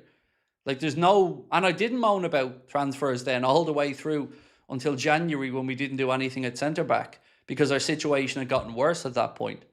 But you're not wrong, you know, and even look at the situation with Slot. Every single... Like, how bad did it have to get before they sacked Slot? Like they ran out of excuses. They ran out of people to try and fool that he was good enough or that it could be turned around. And even at the very end, Hughes didn't want him gone. Like, that's ridiculous. Why? Like, every fan in the world could see that he was shit in the bed and wasn't up to it and that the players weren't feeling it and that he couldn't get a response out of them. And yet they still rolled the dice. And only because the 5th Champions League spot opened up, we got lucky. And what have they done to correct that this season? Nothing. Fuck all. Let Canade go out the door, not replace him. Let Salah go out the door, not replace him so far. It's not good enough. And they can't fool us by saying, well, there's a plan in place. Why would you let Salah leave for free if you don't have his replacement tied up and ready to go? Why? The only reason is because you want the 400 grand a week off the wage book. That's very well and good that you're saving about 3 million quid a week between Salah, Canade and Robertson. But how does that help us, the fans? How does that help Andoni Iraola, the coach? Because we don't give a fuck that you're saving 3 million quid a week on wages. We care about the fact that our manager's been sent in underprepared again. Mark, how are you, sir? All right, Craig, I've got some genuine info. How's the fam? Got an email. I think you want to hear this. So, how do I say this, Mark? I can't give you an email because I don't have access to the Anfield Agenda emails because the police asked me not to. And I signed out of them about 9 months ago while 2 investigations are underway against abuse and threats against my family. So I had to sign out of them. And obviously I can't give you my personal email online here, Mark, because it will be everywhere.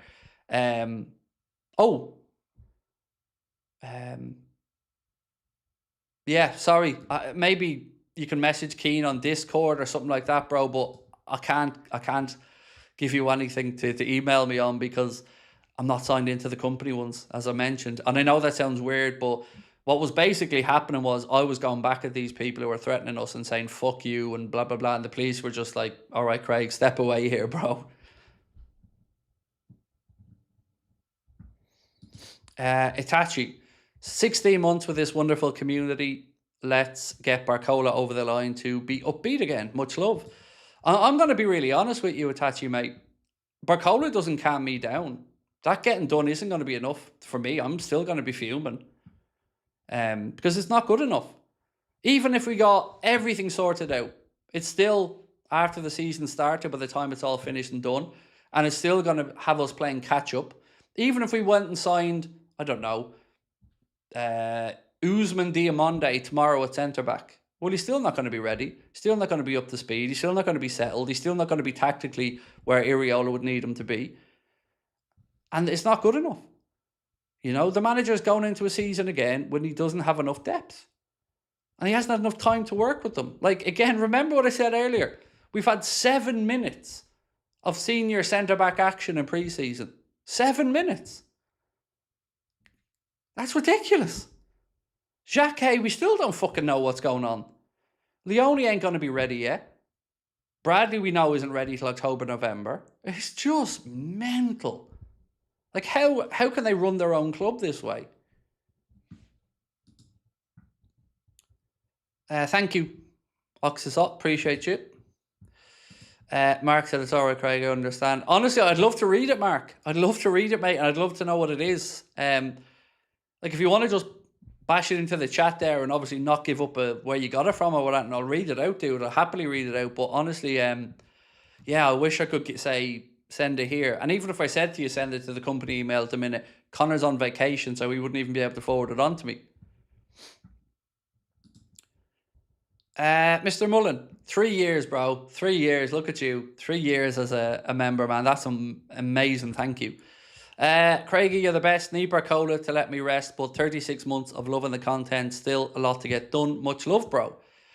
Yeah, there is a lot to get done, but man, that's 3 years. That means so much, Connor. Thank you, bro. Really appreciate you being a member with us for that long. Yeah, and look, BARCOLA doesn't save the window for me. It doesn't. It's not good enough. It's good from the perspective of he's a good player, but unless we get a right back, a centre back, maybe a DM, and potentially another multifaceted forward, the window isn't good enough. And you know, we're reliant on luck rather than talent to win us something. But Craig, some players were on holiday because of the World Cup, so there's not dependent who we're targeting. No, absolutely not. Like, when Liverpool or any top club go after a player, they don't do so when the season ends. They don't just decide, right, season's ended now, who are we going to look at, lads? This has been looked at for months, if there's a plan. If there's not a plan, or plans change because you're too slow in sacking a manager, then maybe you are playing catch up a little bit. But here's the thing I think that just puts it all to bed.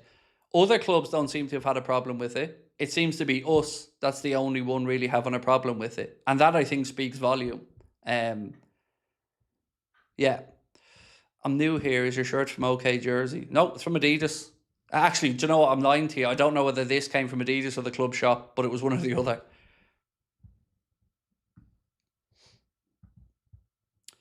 So here's the Mo Chatra thing, actually, and thank you, Keane, for sending this on to me. So one report from Oliver Talleyrand said, PSG, BARCOLA, Liverpool has not made an official offer for the Parisian striker and would have even indicated to the club that it did not have the means to afford the former Lyon player. And then Mo Chatra quote tweeted that and said, Liverpool wouldn't allow them to be linked with the player for the last few weeks if they didn't have the financial means to get the deal done. It does have the means following a year in which it generated record-breaking revenues. Don't believe everything you read. And like I said, I would always hang my hat on anything Mo Chatra has to say about football finance, because that is his job. That is his industry. That is his expertise.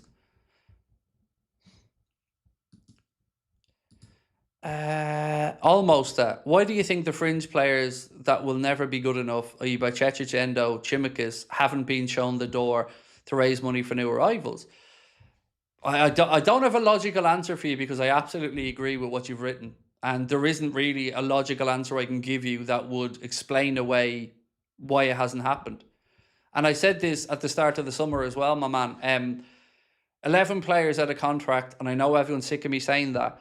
But where's the logic in sticking with Gomez and Costas for one more year and then losing them for free? I don't see the logic in that. You still have to find a replacement. And you can't always say, well, we might be able to promote somebody from the youth system. Because ultimately, that's probably not going to happen. You get one every so often. But most of the time, players coming through are going to take time and not be ready. And we have 11 players who the club are either going to overpay to keep or let go for free in a year. It's just not good planning, and it's not good financial management. And I've asked so many people, is there something I'm missing out on here? Is there some financial reason that the club are doing this? And nobody's been able to give me an answer, or an answer to justify why they keep doing it. Because logic would dictate, like you've said, sell a load of the fringe players. Sell Gomez, sell Costas, sell Elliott, sell Jones, maybe by Cecic, sell Ramsey, and bring in 3 players. Sell 6 or 7 and bring in 3 that can supplement the team that the manager actually wants to work with. So yeah, I don't have a logical answer for you because I don't feel like it's being looked at logically.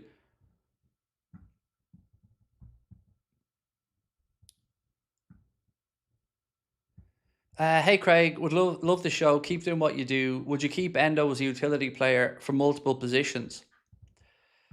Oh, it's a tough one because he's such a likeable fella, Endo, and he's a model professional, and he's not on huge money. So of all the fringe players, yeah, I probably wouldn't mind keeping Endo around, but I don't want to see him playing regularly because he's not ready to play regularly or at the level needed to play regularly, particularly at centre back.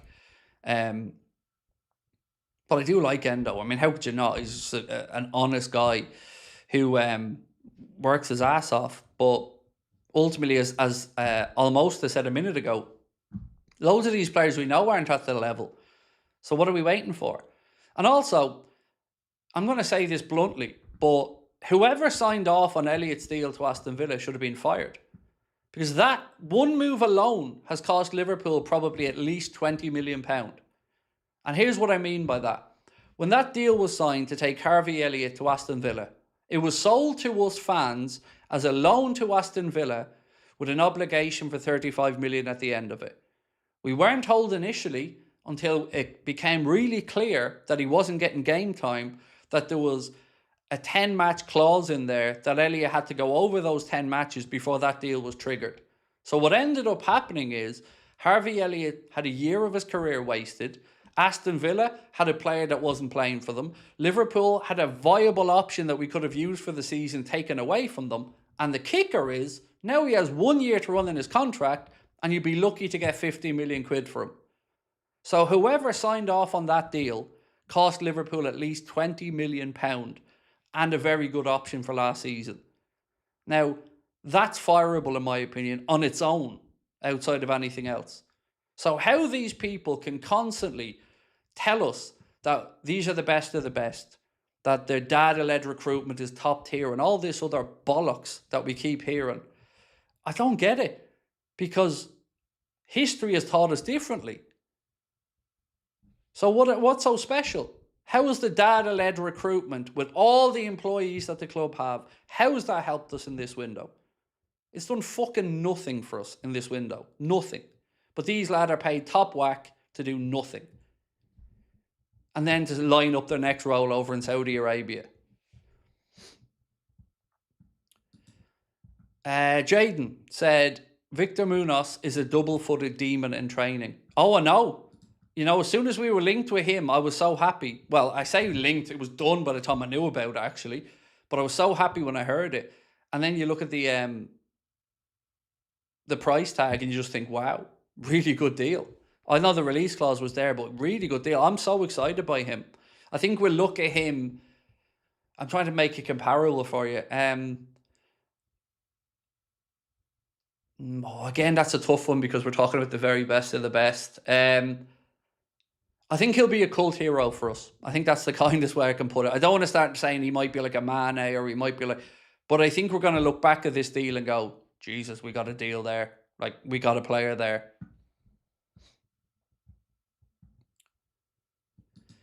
Alfie said, would you ever make videos about ranking past seasons and signings for Liverpool? I think that would be quite entertaining and you're seeing your take. So I kept notes from every game of the last season, Alfie. But here's the honest truth. Whenever you put that much effort into a video, there are certain topics that I know from my years of doing this that doesn't work for our audience and may work for other people. And that might be something to do with the fact that I'm not good enough at making that style of content, or, you know, it might be a different reason. But every time I do that and go into detail and do these in-depth bits, nobody watches them.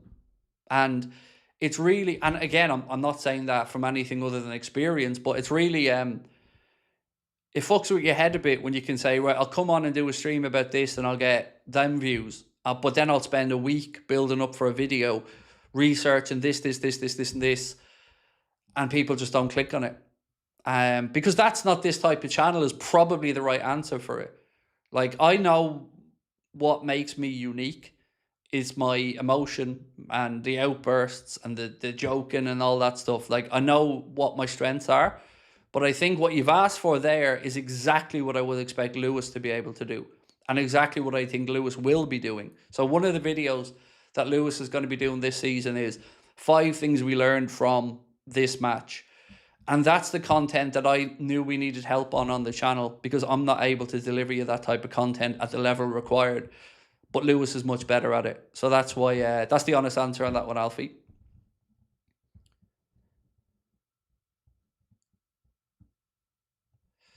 Do you think Liverpool players watch this YouTube channel? I haven't got a clue, mate. And I honestly try not to think of it. Because if you ever do think about it, you get nervous. Like, it is a bit eerie when you're doing this and you don't know who's watching. You have no idea.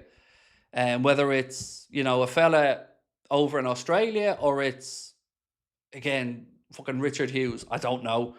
And look, I'd have to imagine that at least 1 or 2 of them would be aware that we exist, but outside of that, I don't know.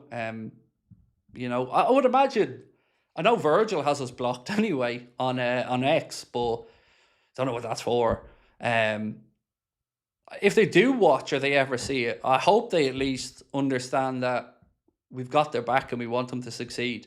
And the moaning or the shouting is usually when we feel like they're being hard done by the owners or we're being shafted. Yeah, but you never know. The truth is you never know who's watching. So it's one of those things that I come on every night and I know there's people waiting for the mistakes. They're always waiting.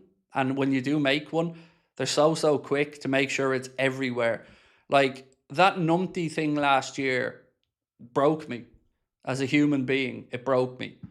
It absolutely sent me into a spiral of anxiety, sadness, and frustration that I nearly didn't come out of, because I couldn't understand how me shouting at Anthony Taylor and calling him a numpty and stumbling over the word numpty ended up with people trying to say I was about to say the N-word in a racist way.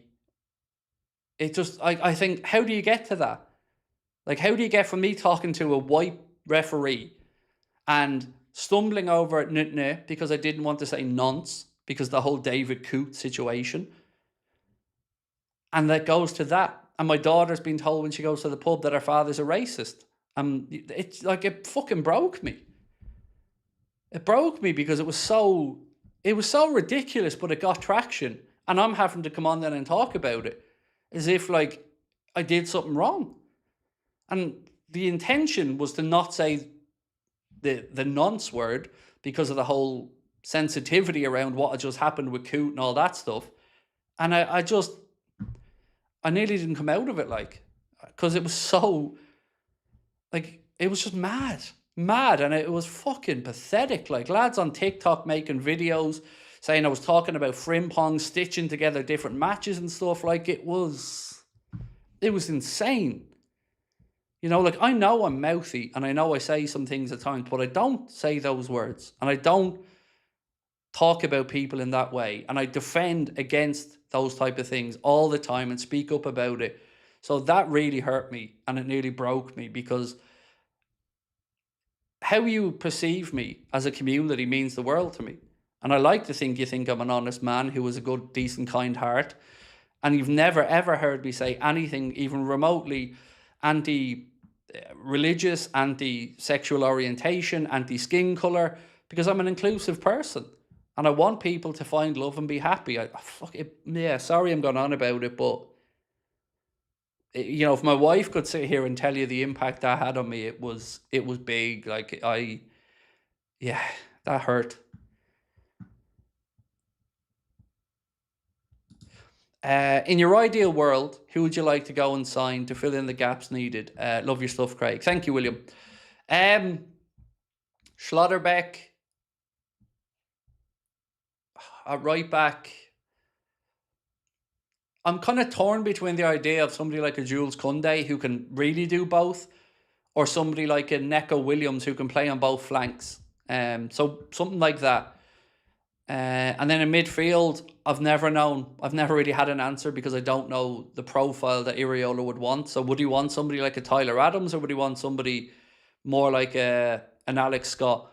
So in that, I don't know. Up top, BARCOLA, happy with.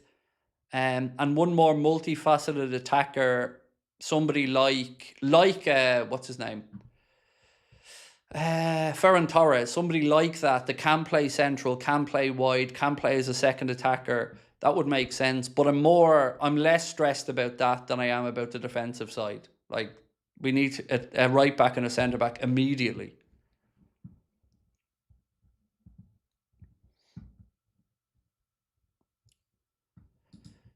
Josh said, personally, I think Leone is good enough to play a big part in the season, and feel like we bought a DM, it would damage his playing time. So I wouldn't say it would damage it. I absolutely agree with you on Trey Leone's ability, and I've been so impressed with him pre-season. But I would say I'd like somebody else to come in as well, because it gives us realistic options there. Because we have to admit that Gravenberch isn't a DM. As much as we had a successful year with him in that position, he isn't one. I view him as more of a number 8, and I would like him competing with the likes of Szoboszlai, or filling in maybe occasionally for him or McAllister. So I think we still need a DM, but to have two good options there. Like, look, a good example, I guess, is Manchester City. So they've signed Elliot Anderson, but they'd still like to keep Rodri, or they still want another top quality midfielder. They're looking at Buwadi and players like that. So I think we should have two good options there, and Leone should then be progressed at a pace that Andoni Iraola is comfortable with, rather than throwing him in to try and have to be a hero or accelerate his development past what is a reasonable expectation.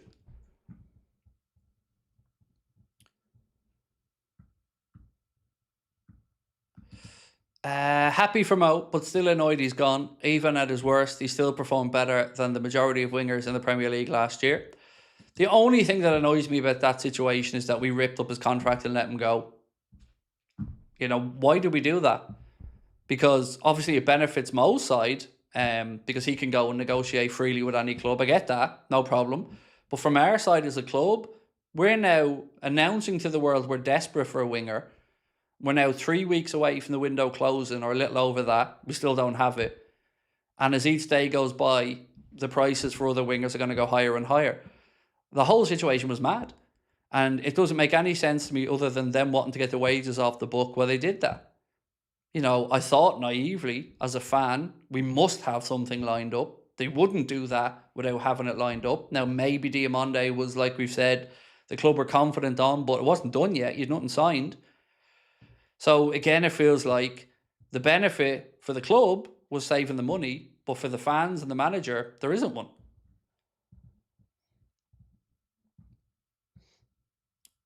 That meme guy said, Jones out, Buwadi in is the most common sense, but FSG, it's Jones on a free. Well, it looks like Buwadi's going to go to City based off all the reporting over the last few weeks. What's this one, actually? So Fabrizio Romano said that there's been no concrete contact between Liverpool and PSG around and by, but Liverpool have been talking with his agent, George Mendes. So that's what Romano has on that one. I have nothing around and by from my side.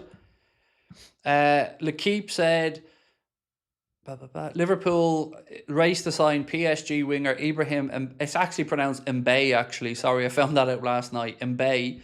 Bayer Leverkusen are already known to be keen on the winger, but they look like they've stepped away. And this piece in L'Equipe said that Borussia Dortmund and Leipzig were also hot on Mbaye's heels. And I think Dortmund are certainly worth watching in this mix, because they're pushing hard, according to many reports, to sign Mbaye. L'Equipe also said Liverpool are set to submit a €115 million bid for PSG winger Bradley Barcola, an acceleration in negotiations that marks the Reds' entry into a more concrete phase of the strategy. And like I said, The offer only goes in at the point of Liverpool thinking they're close to that deal. And the 150 million euro number is exactly the number we said to you guys. Although we did think that was an all-in number, and that's where they're at. So, yeah, that's it. We're close on BARCOLA, but I've no clue after that. And as everybody else has said, I'm frustrated with the lack of pace in all of these deals because it's not good enough. Sorry, I've got a couple of messages I want to check just in case they're important.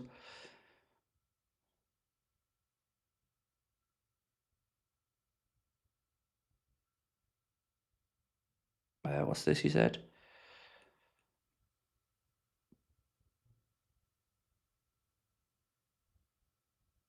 So apparently you can send an email for the gentleman earlier on to Anfield Agenda Discord at gmail.com. Apparently.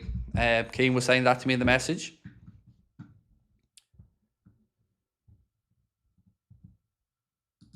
Why aren't we signing anybody play? Craig, please help. 3 letters. F, S, G. So outside of BARCOLA, mate, I wish I could give you more comforting news, but I don't have any. And as a fan myself, I'm extremely pissed off at the hectic end to the window that we're having. So a couple of things that just bugged me about this window from a fan perspective. The media, the esteemed journalists of the Echo and the like, were, at pains to tell us that Liverpool love release clauses because release clauses takes out the negotiation and allows Liverpool to just hone in on their targets and go and get them. And we were, they were bigged up about that for so long. Well, what have we done? We've had one release clause triggered for Munoz, granted, but where's the release clauses that we're looking to trigger that takes out the negotiations? Like I've said, nobody can try and lie about this and say that it's been a well-executed, well-planned window. It's been a shit show from start to finish.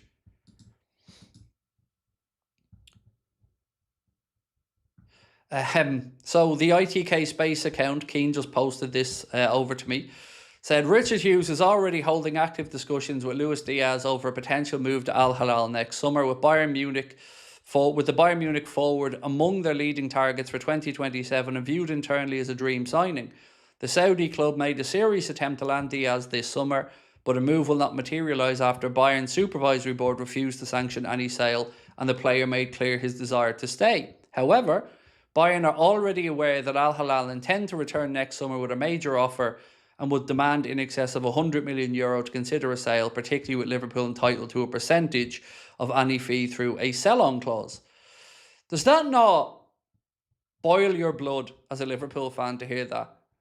And we heard it earlier in the window as well, but the idea of Richard Hughes working on something that isn't Liverpool Football Club centric at this particular juncture really fucking pisses me off. Because we're the ones that are paying his wages. Liverpool Football Club are who he works for. The idea that he is already doing anything for Al Hilal or Saudi is an absolute piss take.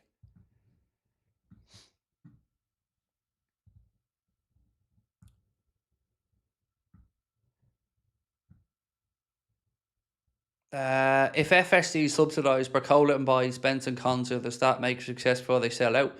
But they won't. So we're talking hypotheticals, Nick. They won't. And if those 4, let's just say, were all to be signed, you bet your ass there's 1 or 2 sales to fund some of that. So yeah, they won't. Anfield Road 08 said, I think we're going to miss out on 2 positions we need due to time. Absolutely embarrassing, and I'm worried. Gone to Monaco on Sunday and also excited. Lost 2 games in the Prem. This one, squad's a joke. It is a joke of a squad, but not because the players aren't good enough, because the depth isn't there and continuously hasn't been there. So remember, up until maybe a week and a half ago, Liverpool were still putting out the line of, we don't need defenders. How the fuck, with a rational brain, can you think we don't need defenders? Like, I'm still astounded that they thought they'd get away with saying Gomez will be covered for the season. Or Jacques and Leone are ready. Leone isn't ready to play. Jacques we haven't seen yet. And Gomez was injured after 7 minutes. And these are the people that they want us to believe are going to be able to cope with the season. It's mental. It's mental. And they don't believe it either.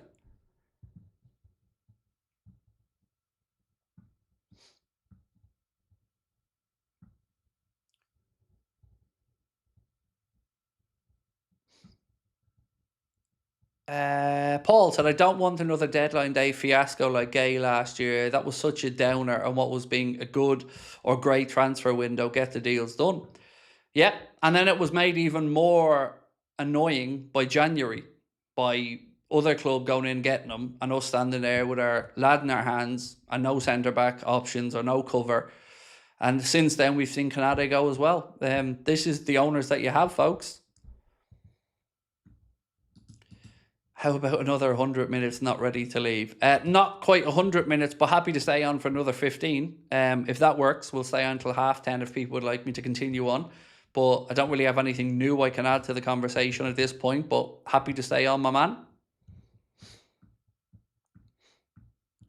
So, transfer sector posted to say, Rock Nation are already working on a loan move for Endrick to the Premier League with Real Madrid in agreement that the option following the signings of Espinosa and Diamonde reports Ramon Alvarez. Now, lots of people were saying then really quickly to us, do we think Liverpool are going to be in for Endrick? The part that worries me there is Rock Nation, because I think it's fair to say PSG and Liverpool at this point probably aren't overly enthused by the idea of doing any business or talking to Rock Nation about a lot of stuff. And you could probably throw Arsenal into that mix as well, of they were, led down the garden path for Vinicius Jr. as it was pretty clear to most people on the outside he was going to sign a new deal with Madrid and that they were being used for that. So I struggle to think that Liverpool will be in that mix for Endrick because of the representatives.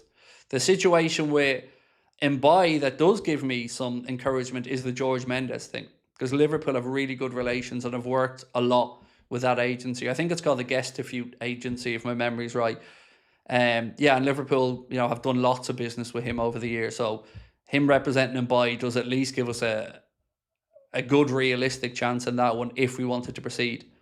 And as I said, I know for a fact that Woodfine was speaking with somebody from his camp in France recently. And at the moment, as we said at the start of the stream, I don't know why he's over in Milan, but Julian Ward is either still in Milan or was in Milan for talks. I don't know what it's for. I don't know if it's to do with Curtis Jones and Inter Milan. I don't know if it's to do with Tomori in Liverpool or something else entirely.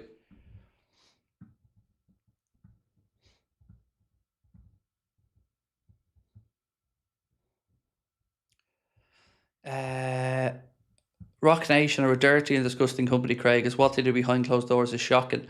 I found their statement that they put out a while ago, kind of threatening this and that about reports. I found that laughable because they didn't zone in on anything in particular that they were claiming outrage about.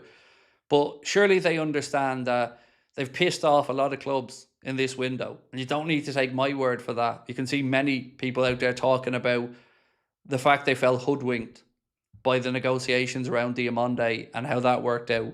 So I don't know all that much about Rock Nation other than it was formed by one of Jay-Z's companies or something.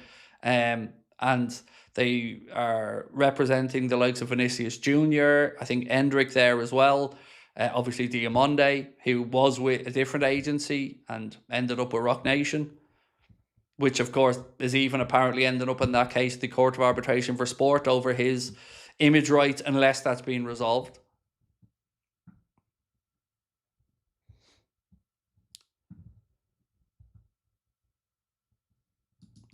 Cody said, hey Craig, hope you're well. Been a while since I've been on one of your streams. Personally, I think we get BARCOLA, and also Mayo has Sam. Well, congrats on that, mate. Definitely worth the wait for you guys, and definitely very deserved as well. So congratulations on the Sam Maguire. On the BARCOLA stuff, look, I'm really confident we get that done as well. Like I said, I know we're working on the last part of that agreement, despite what Romano and others are saying. I'm pretty confident in our information on that one because of where it's coming from and how many people it's coming from. But it still doesn't excuse the window. The window hasn't been good enough. Because like what's going to happen is, and I try, when I'm making the case about why I'm angry with FSG, I always try to bring it back to fandom. And ultimately, as a fan, you can't write off a season for various reasons. As a fan, you can't write off a season because you may have paid for your season ticket. You may go to a few games. You may have your club membership. You've probably bought a jersey, a Sky Sports subscription. You're invested in the season and you're invested in the outcome of it. And every year is another year where you feel like we fall short or it hasn't been good enough. But the owners have seen the value of their asset every year go up and up and up and up and up because of the money in and around football. So for them to write off a season, not giving a fuck over in Boston, it's no big thing. But for you and me and every Liverpool fan around the world that has to live through this season after season, it absolutely matters. And absolutely we can't continue to write off seasons. That's what I try to keep bringing this back to. You know, they don't care. Where were they for the last game of the season when Salah was leaving and Robbo was leaving? Nowhere to be seen. They're not good enough as owners. They've done some good things, and everything that they've done from a good perspective, in my opinion, has been towards increasing the value of the thing that they're going to sell in the long term, or the thing that is going infinitely up in value since they bought it. But have we seen the same impact on the pitch? No, we haven't.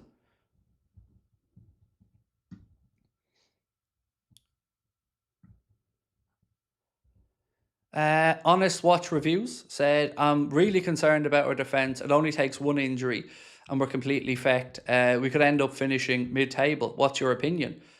What really baffles me about it, mate, is last season was the same. So let's rewind back to last summer. So we were in for Mark Gay, so everybody knew we wanted a defender. There was an admission we needed a defender, right? So we didn't sign Mark Gay. Then what happens? The transfer window closes, the season starts. One of the young defenders who we shouldn't have even been wanting to expect to be part of too much first team action goes out and gets injured. Early doors. So now we have bare bones centre back cover, and January rolls around and Mark A is still available. But what do our geniuses do? They go and agree a deal for Xhaka for the summer, and since that's happened, they've also allowed Canade to fuck off for free. And they haven't replaced him. So it's mental. And they got away with it last year, barely, because Virgil was able to stay fit all year and played a ridiculous amount of minutes. And now they're expecting the same lad a year older to be as available for every game. Two young centre-backs that haven't kicked the ball in the Premier League to be Beckenbauer overnight. And Joe Gomez to become Iron Man. Like, what the fuck? How with a logical brain am I supposed to believe that that's going to be the depth we need to get through centre-back for the season? It's a piss take. Gomez didn't last 7 minutes. You couldn't make that up. 7 minutes. And that's not anything against Joe Gomez. It's crazy to expect something when history has taught you the exact opposite. That there was no reason to think Joe Gomez was going to be able to stay fit for the season. None. But again, we're supposed to believe that. And then we're still supposed to believe that even though they let Canade fuck off for free, we don't need another defender or it's not a priority. These lads are away with the fairies, and anyone that writes backing them up or talks from a point of view of saying that these are credible owners who want to win, I think are fucking deluded. And that's why I fall out with so many of the journalists over it. Because I'm sitting here going, you're writing stuff that's absolute bollocks. And you know it is. And I know some of them even offline question it. And they're there championing these owners. Like, yeah, you're championing them because they're tickling your balls. And you're championing them because you have to have them on side or you're not going to get your access. I'll never understand it. Like, it's so clear and so obvious to see that these owners don't care about winning. They care about the value of their asset and they care about the Champions League revenue. And yes, they want to keep us somewhat competitive. But somewhat competitive and winning are very different things to me. And then we have the people who say, it's not the Liverpool way. Yes, it is. Yes, it is. Go back through history. Liverpool have broken British transfer records many times, bringing in top-notch players. It's just, it's mad. Do a John W. Henry accent, telling everyone, Greg, I'm fucked, Greg, I don't know what to do. Linda's running around. Richard Hughes is in Saudi. Greg, I don't know what to do. Greg, I got no money. The yacht's not going to pay for itself, Greg. Can we do another round table? Richard, where are you? That's my best go. Sorry, I'm not an impressions guy, but yeah, that's the best attempt I have for you. Craig, is LeBron James still a part owner or whatever of Liverpool? And would there be a chance of us getting Schlotterbeck or Bastoni? Yes, LeBron James is a part owner. So I think it changed a few years ago where he was a part owner of just Liverpool, and then he became a part owner of all of FSG's assets. But he's made a pretty penny from his investment anyway. And with regards to Schlotterbeck or Bastoni, well, it seems we were interested in Schlotterbeck, but the injury may have put paid to that. Bastoni, I don't know. I haven't got a clue.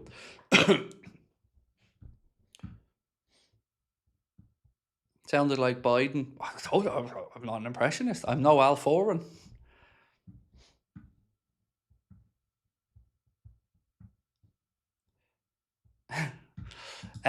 Off to Liverpool tomorrow for the game on Sunday. Nice. Enjoy, Tyler. I hope you have a wonderful time, mate. And I hope we see some good football as well.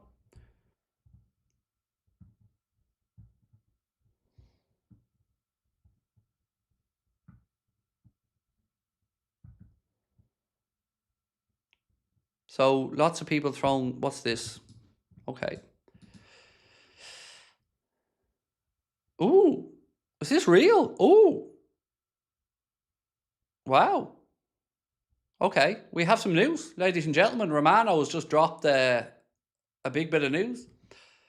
Liverpool agree loan deal with Barcelona to sign Ronald Araujo. Here we go. Verbal agreement club to club with Barca now approved by director Deco.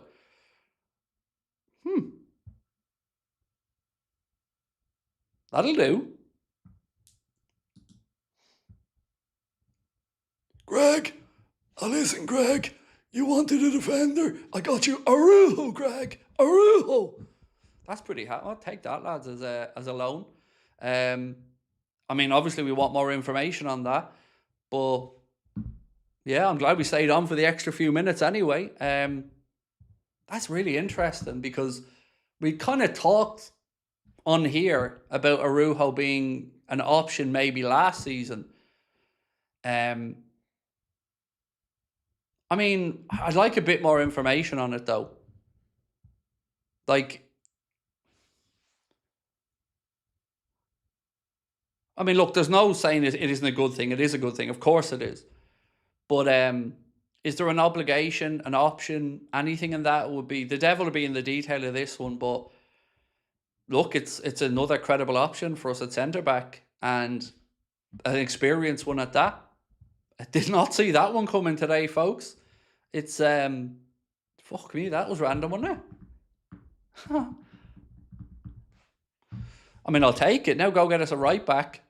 Because at least what that does do is buy us some time. That then buys us time for Ndai and Dukwa, Nalo to get a year's football under the belt again and see how we get on with it. But fuck me, that's a mad one. Yeah, at least as people, like, it's a centre back and a centre back that we know. Let's ask this one. I'm gonna stay and put a poll. Yeah, 1 second.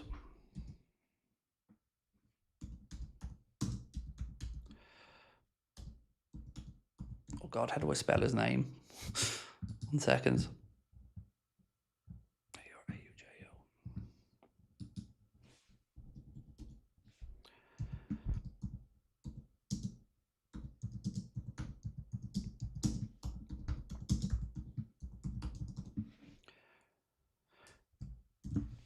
Cool. So is Araujo on loan a good signing? Yes or no? Do you know what? So many times I'm on here and somebody says Joyce Bomb or Bomba or something, and I'm like, yeah, and nothing comes of it and someone's lying. But sometimes you just know when people aren't lying because so many people in the chat say the same thing over and over again. And with that Araujo thing, yeah, there was loads of people in the chat immediately going, Bomba. And then I start seeing the word Araujo and I'm thinking, are they talking about Barcelona's Araujo? I mean, Thumbs up if we're happy. I'll give you a thumbs up on that one. I mean, that's a very credible loan option. I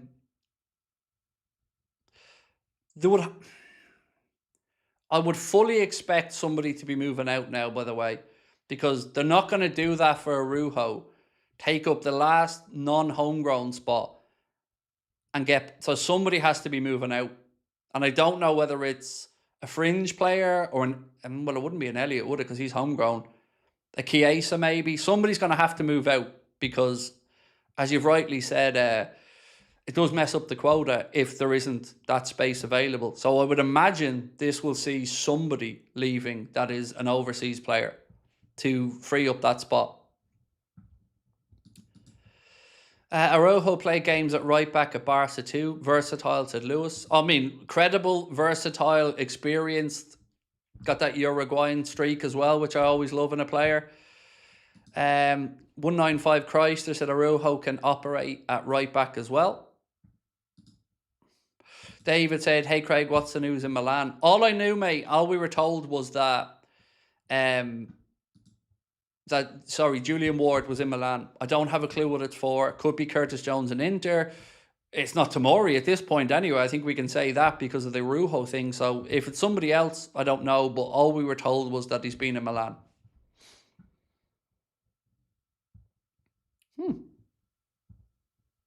I might go to bed tonight. Not furious for once. That's... I'll take that. Is it a loan to buy? Loan is the only word I've seen. So I don't know. I honestly don't know. All we have is the post from Romano at this moment that said, exclusive, Liverpool agree loan deal to sign Ronald Araujo from Barcelona. Here we go. Verbal agreement done with Barca now, approved by Deco. 1 second.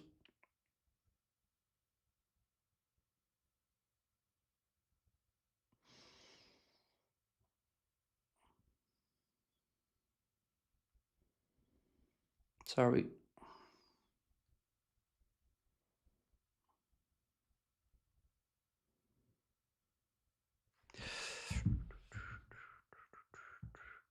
So the problem that I have now is I can't put together a thumbnail with Araujo on it because Connor's away. Fuckity fuck.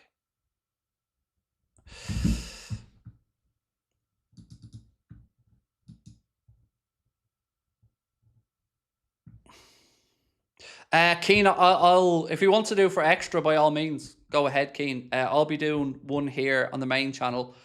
Let me just check if he is. I want to just check something. 1 second.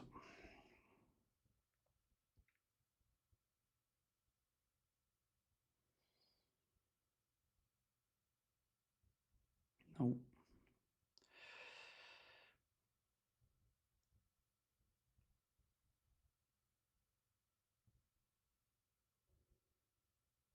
Fuck. Oh, hang on. Yes, cool. Connor's managed to... Connor, being a hero that he is managing to get me the image sorted out for it. So yeah, I will get a thumbnail together and do a reaction video to this one in a little bit.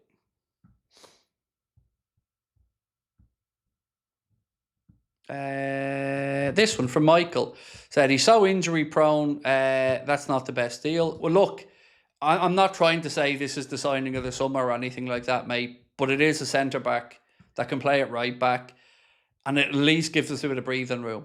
It's not perfect. I'm not trying to say it's perfect, but it's better than nothing. You know. Craig, you think that puts the brakes on BARCOLA because of the non-homegrown quota? I imagine somebody's going to be making way, or they don't register somebody. Remember, just because they're at the club, it doesn't mean they have to register. Like, I'm just throwing a name out there, and I'm not trying to say this is how it works out. But let's say Liverpool decide that they're not registering Chiesa for the Premier League. Again, I'm not saying that's what's going to happen, but that could be what happens. Or they could have a deal lined up for somebody else that is taking up a homegrown spot to leave, because they're not going to bring in a loan and fuck up BARCOLA with the squad plays thing. So you'd have to, it's obviously thought through from the club side. I just don't know the gist of it yet.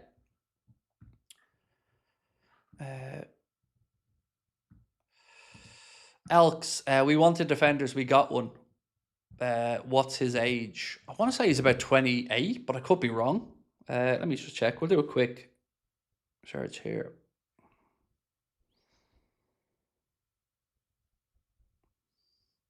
He's 27.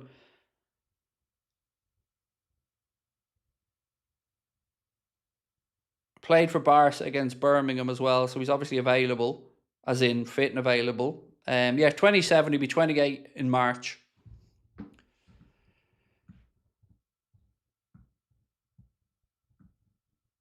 Sorry, there's a few more. Isn't he Barca's club captain? I'd imagine Rodri probably be taking the armband if he goes into Barca, in all honesty. But yes, he was at one point anyway.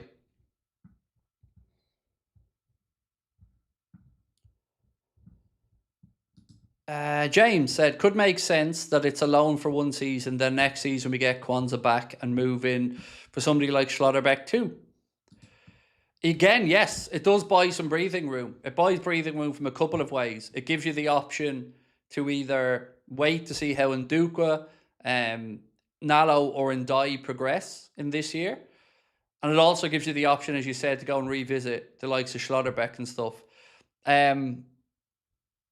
Yeah, so I'm not trying to say this is the best thing in the world, but it is a better than nothing situation, and it's a credible option. Like, this isn't an Ozan Kabak type loan deal. Owen said, not a bad bit of late night news. Simple loan deal that gives us options, something positive to chat about in the pub for once. Agreed. Daniel said, out of the blue deal. Again, surprised by this. Yeah, it's definitely a lovely, pleasant surprise. Yeah.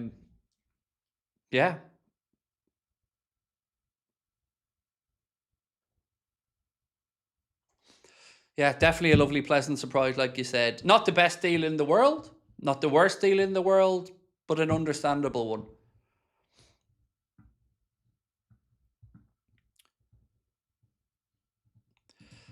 We have 15 on homegrown right now. I think I might be wrong. Last check for me, it was 16. But again, I think the one thing I will say is the club aren't going to snooker themselves with non-homegrown spots while they're working on a huge deal like BARCOLA. So you'd have to think that, yeah, there's going to be something happening with regards to a spot being freed up.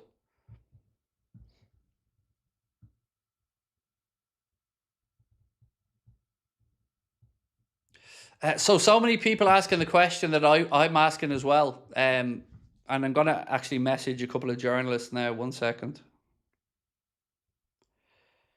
Sorry, I just want to message somebody here.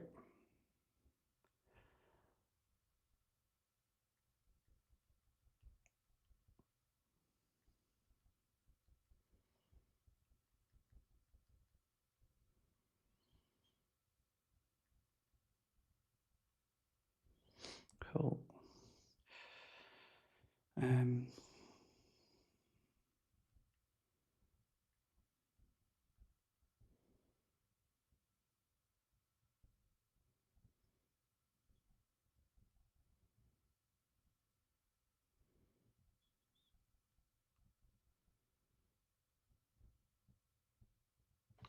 Sorry, I've messaged a couple of people there to see if I can hear something back on whether there is anything outside of a straight loan. You know, I don't know if anybody will know at this point, because honestly, this wasn't anything I'd seen, heard, being brought up. So it was definitely one of those head scratchers, but in a good way.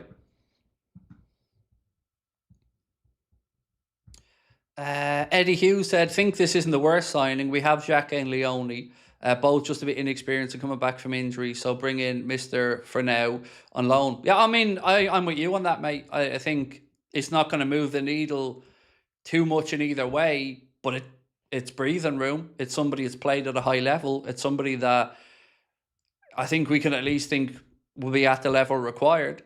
So yeah, I'd be in the camp of this is a sensible deal. But I still want another defender, and I don't think I'm on my own on that. So, yeah, definitely not something that I'm stressed about in a bad way. I mean, it's a pleasant surprise for us this evening. Yeah. So, let's see how the chat's feeling anyway. We asked, is Araujo on loan a good signing? So far, people are saying yes. Tobias said, so happy we finally signed a centre-back. Well, it's not signed yet, but it is all agreed. According to Romano, anyway, it's all signed. So if you're coming in late and you're not really up to speed yet, it just happened a few minutes ago. But Fabrizio Romano posted it and said exclusive, which it absolutely is, by the way. Liverpool agree loan deal to sign Ronald Araujo from Barcelona. Here we go. Verbal agreement club to club with Barca, now approved by director Deco. New centre back for Liverpool with a surprise bomber.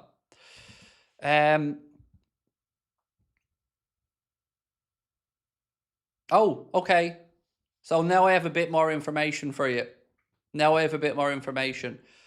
Another journalist has posted to say, and Romano has, agreed with this, said, as explained by Fabrizio Romano, Ronald Araujo is going on loan to Liverpool for a year with an option to buy.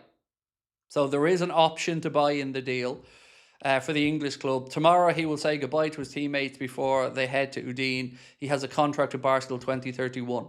So there is, according to these journalists, and Romano said gracias amigo underneath it, so it's clearly correct. So yes, option to buy. That makes me way more relaxed about it, because I've always said to you guys, the problem I have with a loan is if he does really well, you're strengthening somebody else's player. But if you have an option in there and it goes well, you've got a chance, which is great. Because if it doesn't work out, you don't have to take up the option. If it does work out, you have an option that's in there.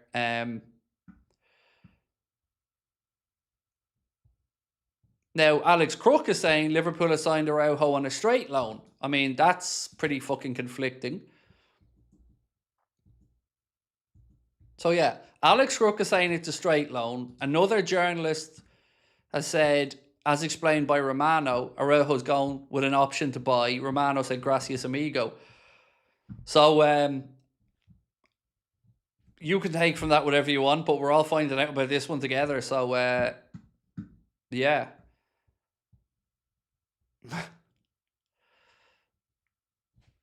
Yeah, so I don't know where we're at with it, but you'd have to lean at this point towards the information that Romano was put out, because he's the one that broke the story and nobody else had it. So we'll look to get more clarity, obviously, over the situation about an obligation. But at this point, one person says yes. One person says option in it with a loan. The other one says straight loan. But I'd be definitely leaning towards this one because they broke the story. Yeah. Sorry, I'm just trying to gather my thoughts at the same time here as chatting. 195 Crisis, I can't make it up. He signed somebody in chat are unhappy. Now you see my side of it, mate, when I come in and I talk about stuff and I say, I'm definitely not saying to you it's going to happen in 24 hours, and then I come back in and people are like, but you said it's going to happen.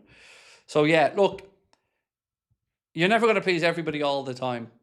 And look, we're all entitled to have different views about any deal. Like, some people will think it's great. Some like a jersey. When Liverpool bring out a new jersey, some people think it's beautiful. Some people think it's horrible. And this is one of those as well where, for me, I'm relieved that it's at least a credible, experienced option for Liverpool at right back and centre back. And I'd be even more relaxed about it if the option to buy is there, because that's much more. That's much better. It's much more attractive to me as a fan. If he has a good season and Liverpool wanted to trigger it, they can, but they don't have to.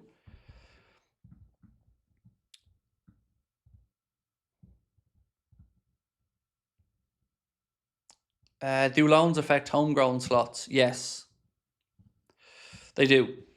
But you would imagine that Liverpool have that in the works, that somebody else will either not be registered or will be moving out. Sorry, more messages coming in here.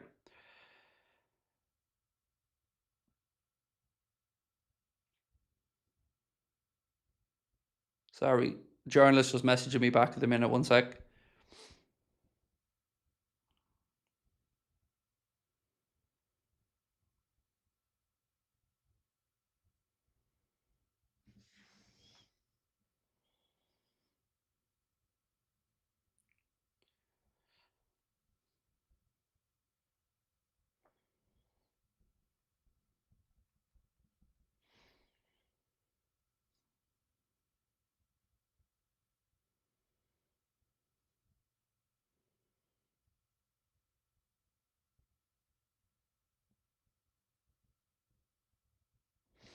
Okay.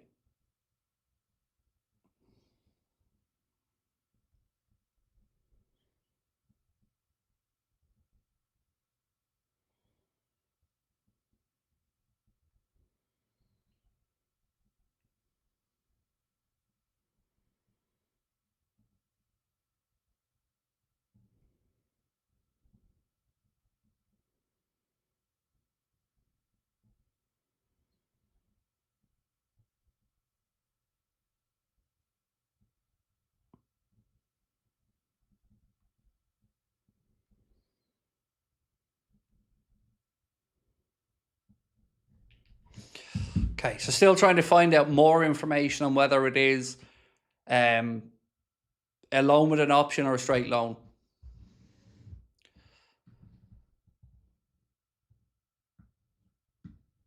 Eddie said takes the pressure off Virgil now. Somebody said Fabrizio confirmed it's a straight loan. Did he? Because a minute ago he said gracias amigo to a journalist that posted that it was a loan with an option to buy, and the words option to buy were in all capital. So, but then Alex Crook came out and said it's a straight loan.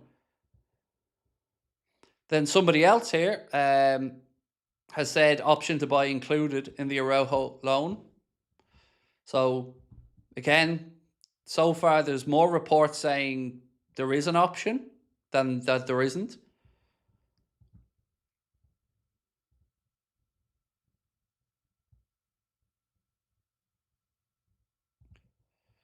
It's better than Endo in defence. Exactly. Look, I don't think any of us are trying to sit here and say that we've just done a Nico Schlotterbeck level of deal or signed Virgil van Dijk 2.0. But it's credible. He's experienced. We know who he is. So we're definitely better off than we were. And also, as actually, I want to credit Ronak in the chat there because what Ronak has just said is where my mind went to, and he said, Craig, it's because Schlotterbeck is injured, I'm 99% sure. I hope, and my thought process is probably along with yours there, Ronak, mate, and I don't have it confirmed, but it would all stack up, right? That the injury to Schlotterbeck maybe shifted Liverpool a bit. Yeah.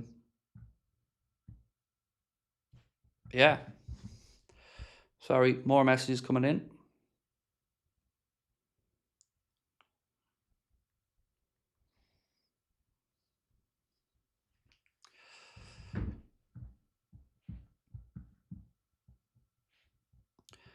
Find it hard to believe it's an option to buy when his contract runs till 2031. But what forgive me if I'm missing the obvious here, but what does one have to do with the other? And I'm not trying to be a dick saying that. I'm not sure what you mean by that. What his contract runs to is kind of irrelevant. If Barca are willing to move him, they're willing to move him.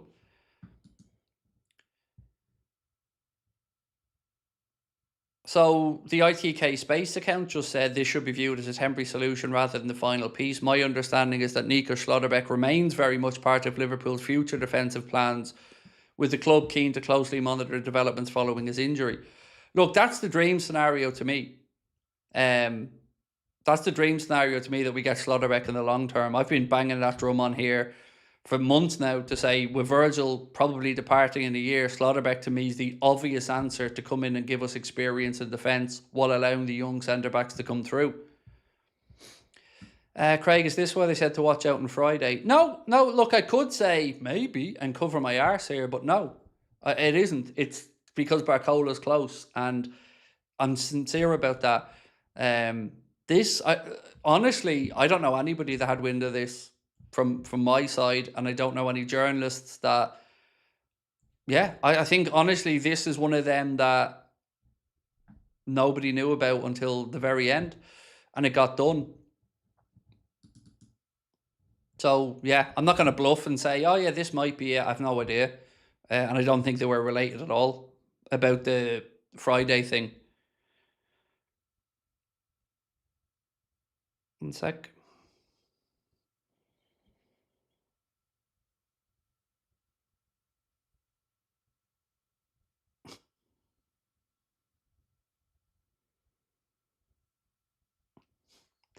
So I won't read out what one journalist just sent, because it's not related to the deal.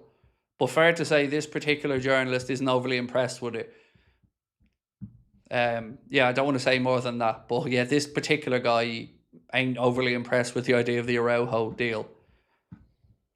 Is it real? Yes, it is real for those asking. Romano posted on that one to say, 1 second, I want to read out his exact wording. He said, exclusive, Liverpool agree loan deal to sign Ronald Araujo from Barcelona. Here we go. Verbal agreement the club with Barca now approved by director Deco. New centre-back to Liverpool with a surprise bomba. So it's definitely legit. Isn't he injured? I don't think he is. He played against Birmingham a week ago. So I don't know if he is injured. I don't think he is injured, to be honest, because he was in that game, right?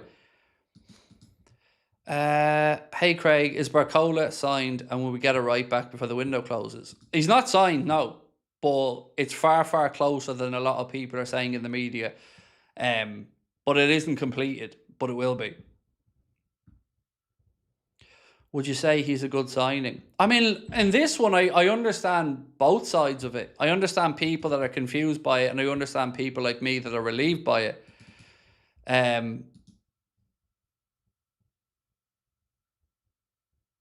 Okay, now we have confirmation on it. Romano's just said confirmation on this. He said more on the exclusive story of the day, which, give the man his credit, this is an exclusive. Ronald Araujo will join Liverpool. It's all done. Documents being signed in 24 hours. But here's the part we're looking for. The loan agreement includes a buy option clause up to Liverpool. It's not mandatory. So Liverpool have an option, not an obligation. So that makes that is far better than, yeah, I like that. No obligation, but there's an option.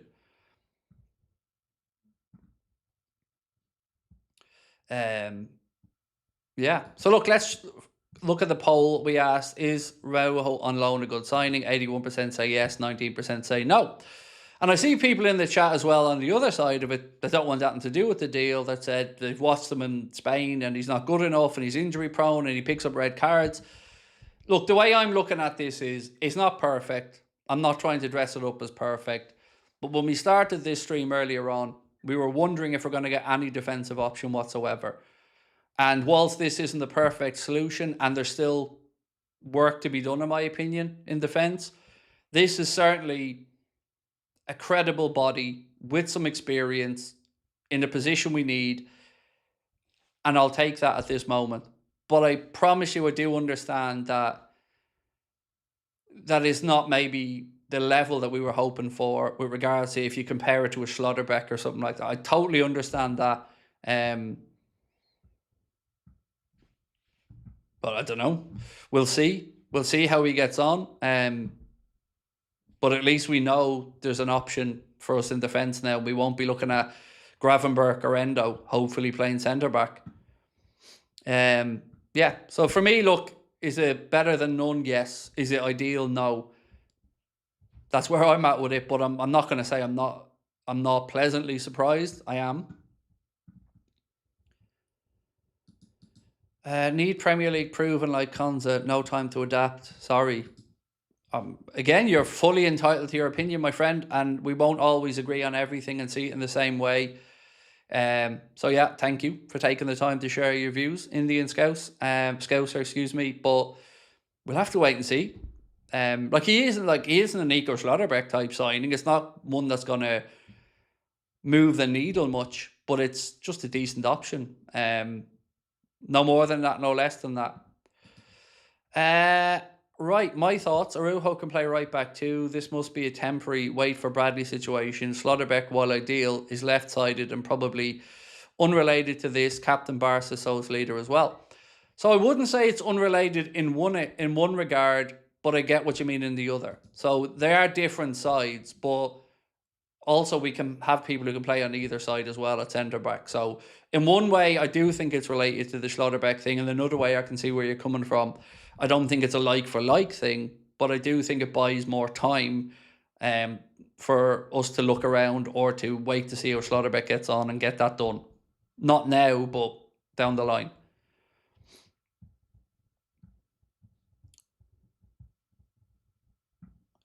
Wayne, how are you, mate? Said, great signing for me. A lot of experience at the highest level. And if players are ready, well, we can buy him after the end. Or Gravenberch at centre-back. Exactly, I'd prefer him than Gravenberch at centre-back. But ultimately, I hope that it's going to be Van Dijk and Xhaka the majority of the season. But at least now, if we're going in to play a Champions League game, you can have a Araujo coming in to play and cover if needs be, or to come on as a sub, rather than having to shoehorn somebody in there. So I still expect it to be Van Dijk and Xhaka for the majority of the season, but this just buys us a bit of breathing room until, you know, we get Leone back fit and available, till Bradley gets back. So it's a decent bit of business. Schlotterbeck's injured to September. I know, that's why I said down the line. You know, it's not going to be in this window, but with Virgil's contract up at the end of the upcoming season, we need a defensive leader, and I've always, in my mind at least, had Schlotterbeck as the ideal scenario there. Craig, wasn't Araujo having a very bad spell at Barca? Do you not think it worried the Barca letting him go on loan? Well, look, there's no denying you're not going to let a player go if they're going to be the mainstay of your defence and they're the best player in your team. So yeah, you have to look at it logically and think, well, if Barca are willing to let him go and they're not too distraught about it, there must be a reason. I get that completely. But again, if it's that or nothing at this moment in time, I'll take that. But is it ideal? No.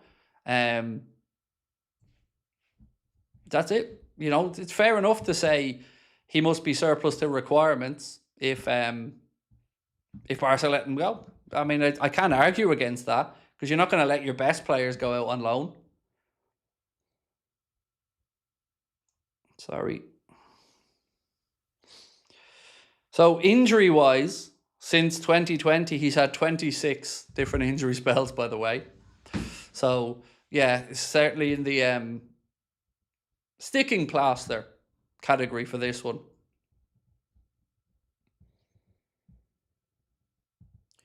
Asum said, I think they signed him so they can give Xhaka the chance, but if Xhaka fails, you have a player with experience.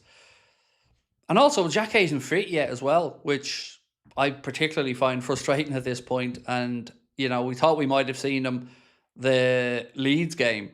That hasn't happened, and now there's still some doubt about him for the Monaco game.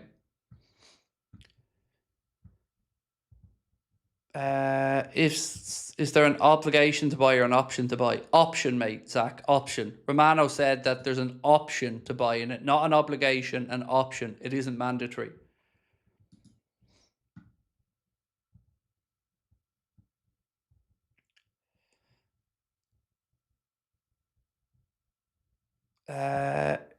Yeah, I've already answered that, Zach, mate. There is an option in there and not an obligation. Now, I will say something else on the option thing. Remember when we brought in Arthur Melo? There was an option to buy in that, but Liverpool never had any intention of triggering it. But it was included, and it was included from the behest of the Italian club at the time into the deal. But Liverpool never had any option of triggering it, and they may feel the same about this one. Eddie Hughes said, and this for me is also a very good sign. The fact that nobody had wind of this before it happened shows we may actually be working quietly in the background to bring in people. But I think we've always said, Eddie, that we are working away in the background, mate. But what, at least my argument to put across has always been, there's no coherent plan behind it. This is clearly a reactionary thing rather than something that Liverpool had methodically planned out. you know.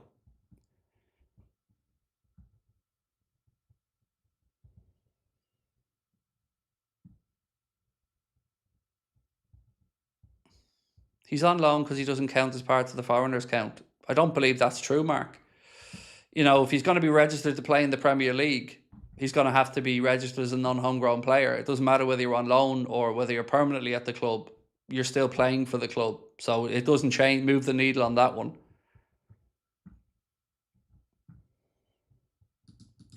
Alex said, I think it's quite a shrewd signing, in my opinion.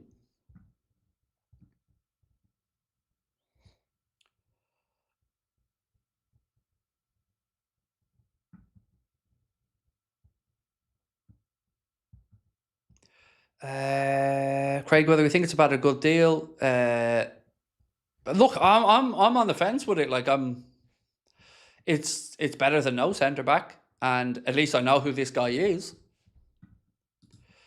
Arujo is hot-headed. Barca fans are happy for a reason. Look, I don't think anybody's trying to dress this up as the best thing in the world, bro. You know.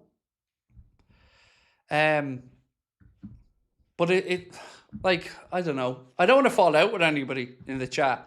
And I'm not trying to sell it to you as the best thing in the world. But you're not going to get a loan of a player. Like, you're not going to go in and get a loan of Rodri. Or you're not going to go in and get a loan of Haaland. Or you're not going to go get a loan of Vinicius Jr. or Jude Bellingham. No club's going to loan you this one.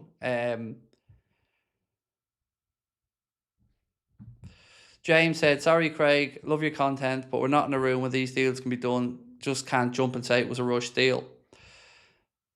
So, again, I didn't say it was a rush deal. I said you can't look at Liverpool's transfer business and think that there was a logical plan with all of this and that Liverpool have been moving in a very methodical, logical way. That's what I said, James. And again, I think I'm right, because if it was so well planned and coordinated, it would have been leaked and people would have known about it, in the same way that they all had lists of 5 and 6 wide player targets that we were supposed to be looking at. So we're not in the room with it, but it absolutely is. And it could be because of the Schlotterbeck thing. Like, it could be because of that. It could have been that when the World Cup was on, Liverpool wanted to trigger the release clause and get Schlotterbeck. And him picking up an injury could have meant, shit, maybe Liverpool have to pivot a bit. So it could be that as well.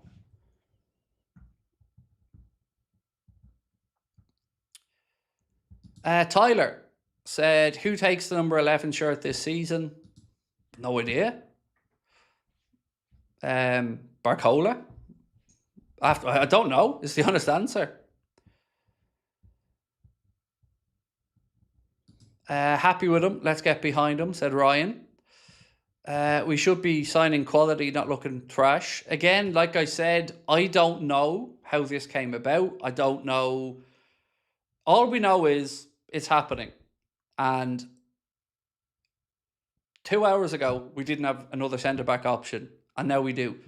So if this is a sticking plaster to go get Schlotterbeck longer term, I guess we'll find out that over the course of time. But for me, the fan in me is at least happy to have an option, another option. I'm not trying to say it's the best in the world or it's the worst in the world, but it's an option, and it's a credible option.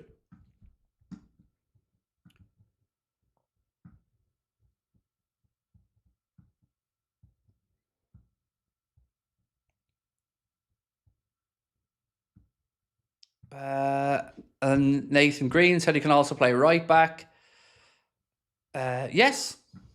Again, I'm not thinking that this helps move the needle towards us winning a league title or anything, but I'm happier to have him as an option than throwing Gravenberch at centre-back. Vinicius Jr. said that Araujo is the best defender I've ever faced. So, I don't know. Look, let's just hope it works out. And if it does work out, we now know that Liverpool can buy him if they want to.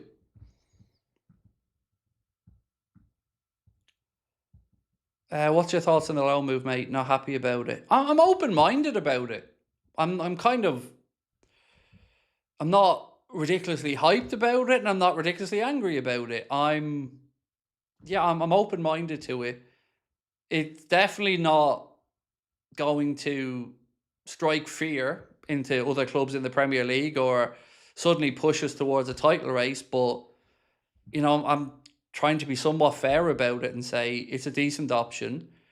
It might work, it might not. But I'm happier to have that option than having Endo or Gravenberch playing centre-back. So for me, yeah, I'm okay with it. But time will tell whether it's a great thing or not.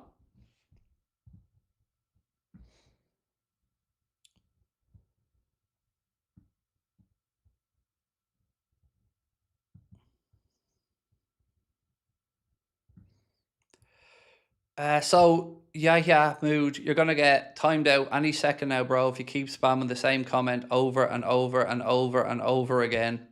Well, too late, you're gone. Sorry.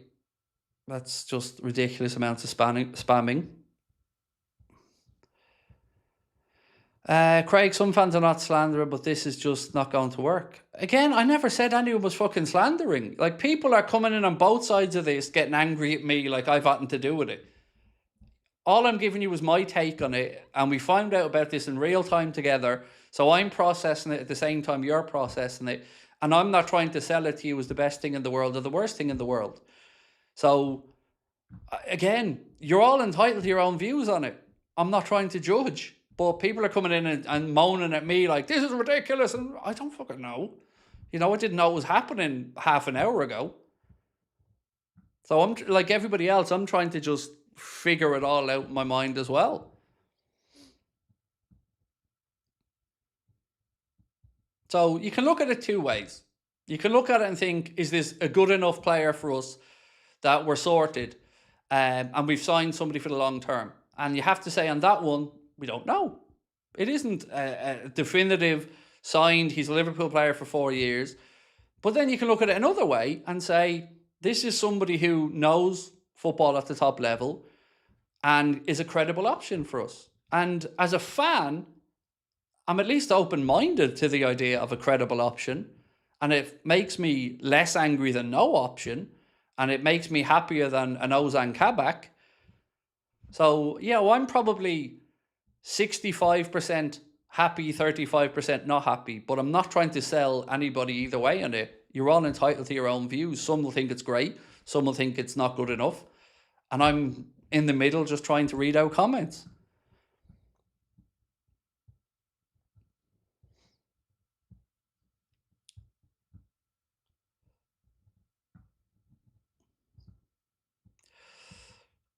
Tanya said the guy had mental health issues, fair play for addressing it with his status. Hope we make him happier and gives him better quality of life balance. From a human perspective, absolutely, Tanya, and very, very good spirited of you, mate, to put that in as well.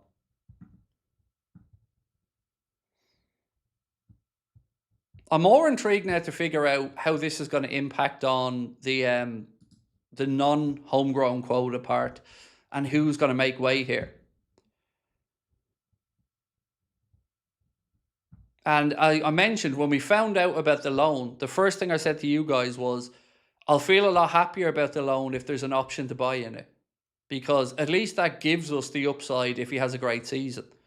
And if we don't have a great season with him and it doesn't work out, well, then you're not, you don't have to keep him. But I would hate for somebody to come in, have a brilliant season at Liverpool, and then go off elsewhere, and Liverpool to have not at least had an option to go and buy them.